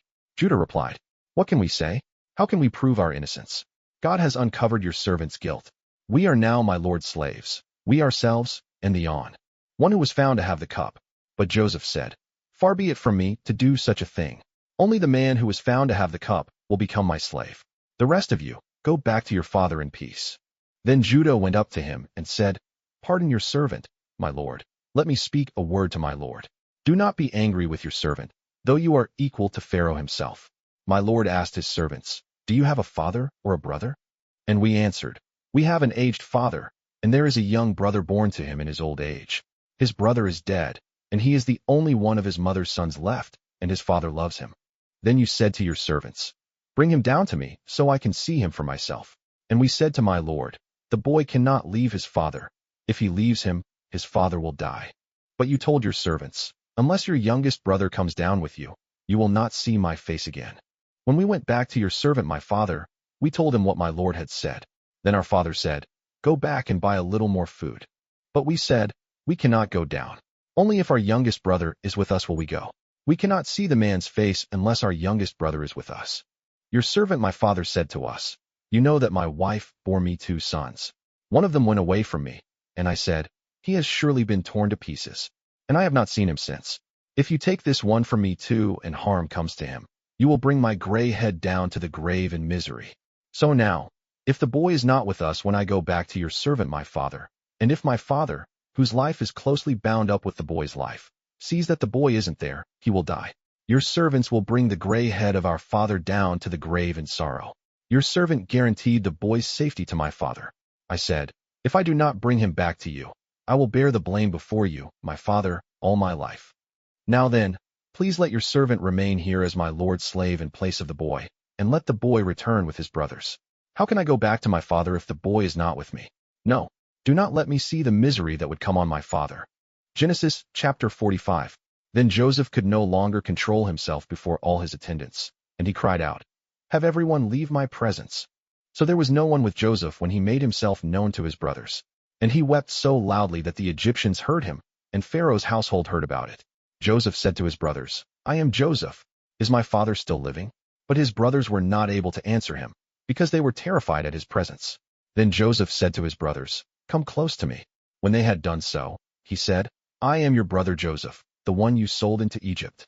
And now, do not be distressed, and do not be angry with yourselves for selling me here, because it was to save lives that God sent me ahead of you. For 2 years now there has been famine in the land, and for the next 5 years there will be no plowing and reaping. But God sent me ahead of you to preserve for you a remnant on earth, and to save your lives by a great deliverance. So then, it was not you who sent me here, but God. He made me father to Pharaoh, lord of his entire household, and ruler of all Egypt. Now hurry back to my father and say to him, 'This is what your son Joseph says. God has made me lord of all Egypt. Come down to me, don't delay. You shall live in the region of Goshen and be near me, you, your children and grandchildren, your flocks and herds, and all you have. I will provide for you there, because 5 years of famine are still to come. Otherwise you and your household and all who belong to you will become destitute. You can see for yourselves, and so can my brother Benjamin, that it is really I who am speaking to you. Tell my father about all the honor accorded me in Egypt and about everything you have seen, and bring my father down here quickly." Then he threw his arms around his brother Benjamin and wept, and Benjamin embraced him, weeping. And he kissed all his brothers and wept over them. Afterward his brothers talked with him. When the news reached Pharaoh's palace that Joseph's brothers had come, Pharaoh and all his officials were pleased. Pharaoh said to Joseph, "Tell your brothers, do this. Load your animals and return to the land of Canaan, and bring your father and your families back to me. I will give you the best of the land of Egypt, and you can enjoy the fat of the land." You are also directed to tell them, "Do this. Take some carts from Egypt for your children and your wives, and get your father and come. Never mind about your belongings, because the best of all Egypt will be yours." So the sons of Israel did this. Joseph gave them carts, as Pharaoh had commanded, and he also gave them provisions for their journey. To each of them he gave new clothing, but to Benjamin he gave 300 shekels of silver and 5 sets of clothes. And this is what he sent to his father: 10 donkeys loaded with the best things of Egypt, and 10 female donkeys loaded with grain and bread and other provisions for his journey. Then he sent his brothers away, and as they were leaving he said to them, "Don't quarrel on the way." So they went up out of Egypt and came to their father Jacob in the land of Canaan. They told him, "Joseph is still alive. In fact, he is ruler of all Egypt." Jacob was stunned. He did not believe them. But when they told him everything Joseph had said to them, and when he saw the carts Joseph had sent to carry him back, the spirit of their father Jacob revived. And Israel said, "I'm convinced. My son Joseph is still alive. I will go and see him before I die." Genesis chapter 46. So Israel set out with all that was his, and when he reached Beersheba, he offered sacrifices to the God of his father Isaac. And God spoke to Israel in a vision at night, and said, "Jacob, Jacob." "Here I am," he replied. "I am God, the God of your father," he said. "Do not be afraid to go down to Egypt, for I will make you into a great nation there. I will go down to Egypt with you, and I will surely bring you back again. And Joseph's own hand will close your eyes." Then Jacob left Beersheba, and Israel's sons took their father Jacob and their children and their wives in the carts that Pharaoh had sent to transport him. So Jacob and all his offspring went to Egypt, taking with them their livestock and the possessions they had acquired in Canaan. Jacob brought with him to Egypt his sons and grandsons and his daughters and granddaughters, all his offspring. These are the names of the sons of Israel, Jacob and his descendants, who went to Egypt. Reuben, the firstborn of Jacob. The sons of Reuben: Hanok, Palu, Hezron, and Carmi. The sons of Simeon: Jemuel, Jamin, Ohad, Jachin, Zohar, and Shaul the son of a Canaanite woman. The sons of Levi: Gershon, Kohath, and Merari. The sons of Judah: Er, Onan, Shelah, Perez, and Zerah, but Er and Onan had died in the land of Canaan. The sons of Perez: Hezron and Hamel. The sons of Issachar: Tola, Puah, Jashub, and Shimron. The sons of Zebulun: Sered, Elon, and Yaliel. These were the sons Leah bore to Jacob in Paddan Aram, besides his daughter Dinah. These sons and daughters of his were 33 in all. The sons of Gad: Zephan, Hagi, Shuni, Esbon, Eri, Arodi, and Areli. The sons of Asher: Imnah, Ishva, Ishvi, and Beriah. Their sister was Sarah. The sons of Beriah: Heber and Malchiel. These were the children born to Jacob by Zilpah, whom Laban had given to his daughter Leah, 16 in all. The sons of Jacob's wife Rachel: Joseph and Benjamin. In Egypt, Manasseh and Ephraim were born to Joseph by Asenath daughter of Potipherah, priest of On. The sons of Benjamin: Bela, Becher, Ashbel, Gera, Naaman, Ahi, Rosh, Muppim, Huppim, and Ard. These were the sons of Rachel who were born to Jacob, 14 in all. The son of Dan: Hushim. The sons of Naphtali: Jahathweel. These were the sons born to Jacob by Bilhah, 7 in all. All those who went to Egypt with Jacob, those who were his direct descendants, not counting his sons' wives, numbered 66 persons. With the 2 sons who had been born to Joseph in Egypt, the members of Jacob's family, which went to Egypt, were 70 in all. Now Jacob sent Judah ahead of him to Joseph to get directions to Goshen. When they arrived in the region of Goshen, Joseph had his chariot made ready and went to Goshen to meet his father Israel. As soon as Joseph appeared before him, he threw his arms around his father and wept for a long time. Israel said to Joseph, "Now I am ready to die, since I have seen for myself that you are still alive." Then Joseph said to his brothers and to his father's household, "I will go up and speak to Pharaoh, and will say to him, 'My brothers and my father's household, who were living in the land of Canaan, have come to me. The men are shepherds, they tend livestock, and they have brought along their flocks and herds and everything they own. When Pharaoh calls you in and asks, "What is your occupation?" you should answer, "Your servants have tended livestock from our boyhood on, as our fathers did." For every shepherd is detestable to the Egyptians. Genesis chapter 47. Joseph went and told Pharaoh, "My father and brothers, with their flocks and herds and everything they own, have come from the land of Canaan and are now in Goshen." He chose 5 of his brothers and presented them before Pharaoh. Pharaoh asked the brothers, "What is your occupation?" "Your servants are shepherds," they replied to Pharaoh, "just as our fathers were." They also said to him, "We have come to live here for a while, because the famine is severe in Canaan and your servants' flocks have no pasture. So now, please let your servants settle in Goshen." Pharaoh said to Joseph, "Your father and your brothers have come to you, and the land of Egypt is before you. Settle your father and your brothers in the best part of the land. Let them live in Goshen. And if you know of any among them with special ability, put them in charge of my own livestock." Then Joseph brought his father Jacob in and presented him before Pharaoh. After Jacob blessed Pharaoh, Pharaoh asked him, "How old are you?" And Jacob said to Pharaoh, "The years of my pilgrimage are 130. My years have been few and difficult, and they do not equal the years of the pilgrimage of my fathers." Then Jacob blessed Pharaoh and went out from his presence. So Joseph settled his father and his brothers in Egypt and gave them property in the best part of the land, the district of Ramesses, as Pharaoh directed. Joseph also provided his father and his brothers and all his father's household with food, according to the number of their children. There was no food, however, in the whole region because the famine was severe. Both Egypt and Canaan wasted away because of the famine. Joseph collected all the money that was to be found in Egypt and Canaan in payment for the grain they were buying, and he brought it to Pharaoh's palace. When the money of the people of Egypt and Canaan was gone, all Egypt came to Joseph and said, "Give us food. Why should we die before your eyes? Our money is all gone." "Then bring your livestock," said Joseph. "I will sell you food in exchange for your livestock, since your money is gone." So they brought their livestock to Joseph, and he gave them food in exchange for their horses, their sheep and goats, their cattle and donkeys. And he brought them through that year with food in exchange for all their livestock. When that year was over, they came to him the following year and said, "We cannot hide from our lord the fact that since our money is gone and our livestock belongs to you, there is nothing left for our lord except our bodies and our land. Why should we perish before your eyes, we and our land as well? Buy us and our land in exchange for food, and we with our land will be in bondage to Pharaoh.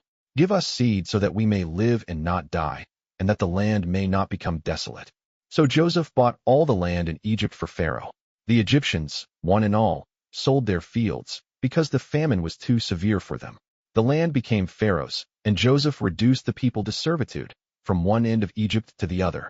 However, he did not buy the land of the priests, because they received a regular allotment from Pharaoh and had food enough from the allotment Pharaoh gave them. That is why they did not sell their land. Joseph said to the people, "Now that I have bought you and your land today for Pharaoh, here is seed for you, so you can plant the ground. But when the crop comes in, give 1/5 of it to Pharaoh. The other 4/5 you may keep as seed for the fields and as food for yourselves and your households and your children." "You have saved our lives," they said. "May we find favor in the eyes of our Lord. We will be in bondage to Pharaoh." So Joseph established it as a law concerning land in Egypt, still in force today, that 1/5 of the produce belongs to Pharaoh. It was only the land of the priests that did not become Pharaoh's. Now the Israelites settled in Egypt in the region of Goshen. They acquired property there and were fruitful and increased greatly in number. Jacob lived in Egypt 17 years, and the years of his life were 147. When the time drew near for Israel to die, he called for his son Joseph and said to him, "If I have found favor in your eyes, put your hand under my thigh and promise that you will show me kindness and faithfulness. Do not bury me in Egypt, but when I rest with my fathers, carry me out of Egypt and bury me where they are buried." "I will do as you say," he said. "Swear to me," he said. Then Joseph swore to him, and Israel bowed down at the head of his bed. Genesis chapter 48. Some time later Joseph was told, "Your father is ill." So he took his 2 sons Manasseh and Ephraim along with him. When Jacob was told, "Your son Joseph has come to you," Israel rallied his strength and sat up on the bed. Jacob said to Joseph, "God Almighty appeared to me at Luz in the land of Canaan, and there he blessed me and said to me, 'I am going to make you fruitful and increase your numbers. I will make you a community of peoples, and I will give this land as an everlasting possession to your descendants after you.' Now then, your 2 sons born to you in Egypt before I came to you here will be reckoned as mine. Ephraim and Manasseh will be mine, just as Reuben and Simeon are mine. Any children born to you after them will be yours. In the territory they inherit, they will be reckoned under the names of their brothers. As I was returning from Paddan, to my sorrow Rachel died in the land of Canaan while we were still on the way, a little distance from Ephrath. So I buried her there beside the road to Ephrath, that is, Bethlehem. When Israel saw the sons of Joseph, he asked, "Who are these?" "They are the sons God has given me here," Joseph said to his father. Then Israel said, "Bring them to me, so I may bless them." Now Israel's eyes were failing because of old age, and he could hardly see. So Joseph brought his sons close to him, and his father kissed them and embraced them. Israel said to Joseph, "I never expected to see your face again, and now God has allowed me to see your children too." Then Joseph removed them from Israel's knees and bowed down with his face to the ground. And Joseph took both of them, Ephraim on his right toward Israel's left hand, and Manasseh on his left toward Israel's right hand, and brought them close to him. But Israel reached out his right hand, and put it on Ephraim's head, though he was the younger, and crossing his arms, he put his left hand on Manasseh's head, even though Manasseh was the firstborn. Then he blessed Joseph and said, "May the God before whom my fathers Abraham and Isaac walked faithfully, the God who has been my shepherd all my life to this day, the angel who has delivered me from all harm, may he bless these boys. May they be called by my name and the names of my fathers Abraham and Isaac, and may they increase greatly on the earth." When Joseph saw his father placing his right hand on Ephraim's head, he was displeased. So he took hold of his father's hand to move it from Ephraim's head to Manasseh's head. Joseph said to him, "No, my father, this one is the firstborn. Put your right hand on his head." But his father refused and said, "I know, my son, I know. He too will become a people, and he too will become great. Nevertheless, his younger brother will be greater than he, and his descendants will become a group of nations." So he blessed them that day and said, "In your name will Israel pronounce this blessing. May God make you like Ephraim and Manasseh." So he put Ephraim ahead of Manasseh. Then Israel said to Joseph, "I am about to die, but God will be with you and take you back to the land of your fathers. And to you I give one more ridge of land than to your brothers, the ridge I took from the Amorites with my sword and my bow." Genesis chapter 49. Then Jacob called for his sons and said, "Gather around so I can tell you what will happen to you in days to come. Assemble and listen, sons of Jacob, listen to your father Israel. Reuben, you are my firstborn, my might, the first sign of my strength, excelling in honor, excelling in power. Turbulent as the waters, you will no longer excel, for you went up onto your father's bed, onto my couch, and defiled it. Simeon and Levi are brothers. Their swords are weapons of violence. Let me not enter their council, let me not join their assembly, for they killed men in their anger and hamstrung oxen as they pleased. Cursed be their anger, so fierce, and their fury, so cruel. I will scatter them in Jacob and disperse them in Israel. Judah, your brothers will praise you. Your hand will be on the neck of your enemies. Your father's sons will bow down to you. You are a lion's cub, Judah. You return from the prey, my son. Like a lion he crouches and lies down, like a lioness. Who dares to rouse him? The scepter will not depart from Judah, nor the ruler's staff from between his feet, until he to whom it belongs shall come, and the obedience of the nations shall be his. He will tether his donkey to a vine, his colt to the choicest branch. He will wash his garments in wine, his robes in the blood of grapes. His eyes will be darker than wine, his teeth whiter than milk. Zebulun will live by the seashore and become a haven for ships. His border will extend toward Sidon. Issachar is a raw-boned donkey lying down among the sheep pens. When he sees how good is his resting place and how pleasant is his land, he will bend his shoulder to the burden and submit to forced labor. Dan will provide justice for his people as one of the tribes of Israel. Dan will be a snake by the roadside, a viper along the path, that bites the horse's heels so that its rider tumbles backward. I look for your deliverance, Lord. Gad will be attacked by a band of raiders, but he will attack them at their heels. Asher's food will be rich. He will provide delicacies fit for a king. Naphtali is a doe set free that bears beautiful fawns. Joseph is a fruitful vine near a spring, whose branches climb over a wall. With bitterness archers attacked him. They shot at him with hostility. But his bow remained steady, his strong arm stayed limber, because of the hand of the mighty one of Jacob, because of the shepherd, the rock of Israel, because of your father's God, who helps you, because of the Almighty, who blesses you with blessings of the skies above, blessings of the deep springs below, blessings of the breast and womb. Your father's blessings are greater than the blessings of the ancient mountains, than the bounty of the age-old hills. Let all these rest on the head of Joseph, on the brow of the prince among his brothers. Benjamin is a ravenous wolf. In the morning he devours the prey. In the evening he divides the plunder. All these are the 12 tribes of Israel, and this is what their father said to them when he blessed them, giving each the blessing appropriate to him. Then he gave them these instructions. I am about to be gathered to my people. Bury me with my fathers in the cave in the field of Ephron the Hittite, the cave in the field of Machpelah, near Mamre in Canaan, which Abraham bought along with the field as a burial place from Ephron the Hittite. There Abraham and his wife Sarah were buried, there Isaac and his wife Rebekah were buried, and there I buried Leah. The field and the cave in it were bought from the Hittites. When Jacob had finished giving instructions to his sons, he drew his feet up into the bed, breathed his last, and was gathered to his people. Genesis chapter 50. Joseph threw himself on his father and wept over him and kissed him. Then Joseph directed the physicians in his service to embalm his father Israel. So the physicians embalmed him, taking a full 40 days, for that was the time required for embalming. And the Egyptians mourned for him 70 days. When the days of mourning had passed, Joseph said to Pharaoh's court, If I have found favor in your eyes, speak to Pharaoh for me. Tell him, My father made me swear an oath and said, I am about to die. Bury me in the tomb I dug for myself in the land of Canaan. Now let me go up and bury my father. Then I will return.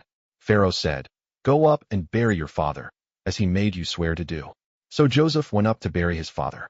All Pharaoh's officials accompanied him, the dignitaries of his court, and all the dignitaries of Egypt, besides all the members of Joseph's household and his brothers, and those belonging to his father's household. Only their children and their flocks and herds were left in Goshen. Chariots and horsemen also went up with him. It was a very large company. When they reached the threshing floor of Atad, near the Jordan, they lamented loudly and bitterly, and there Joseph observed a 7-day period of mourning for his father. When the Canaanites who lived there saw the mourning at the threshing floor of Atad, they said, The Egyptians are holding a solemn ceremony of mourning. That is why that place near the Jordan is called Abel Mizraim. So Jacob's sons did as he had commanded them. They carried him to the land of Canaan and buried him in the cave in the field of Machpelah, near Mamre, which Abraham had bought along with the field as a burial place from Ephron the Hittite. After burying his father, Joseph returned to Egypt, together with his brothers and all the others who had gone with him to bury his father. When Joseph's brothers saw that their father was dead, they said, What if Joseph holds a grudge against us and pays us back for all the wrongs we did to him? So they sent word to Joseph, saying, Your father left these instructions before he died. This is what you are to say to Joseph. I ask you to forgive your brothers the sins and the wrongs they committed in treating you so badly. Now please forgive the sins of the servants of the God of your father. When their message came to him, Joseph wept. His brothers then came and threw themselves down before him. We are your slaves, they said. But Joseph said to them, Don't be afraid. Am I in the place of God? You intended to harm me, but God intended it for good to accomplish what is now being done, the saving of many lives. So then, don't be afraid. I will provide for you and your children. And he reassured them and spoke kindly to them. Joseph stayed in Egypt, along with all his father's family. He lived 110 years and saw the third generation of Ephraim's children. Also the children of Machir son of Manasseh were placed at birth on Joseph's knees. Then Joseph said to his brothers, I am about to die, but God will surely come to your aid and take you up out of this land to the land he promised on oath to Abraham, Isaac, and Jacob. And Joseph made the Israelites swear an oath and said, God will surely come to your aid, and then you must carry my bones up from this place. So Joseph died at the age of 110, and after they embalmed him, he was placed in a coffin in Egypt.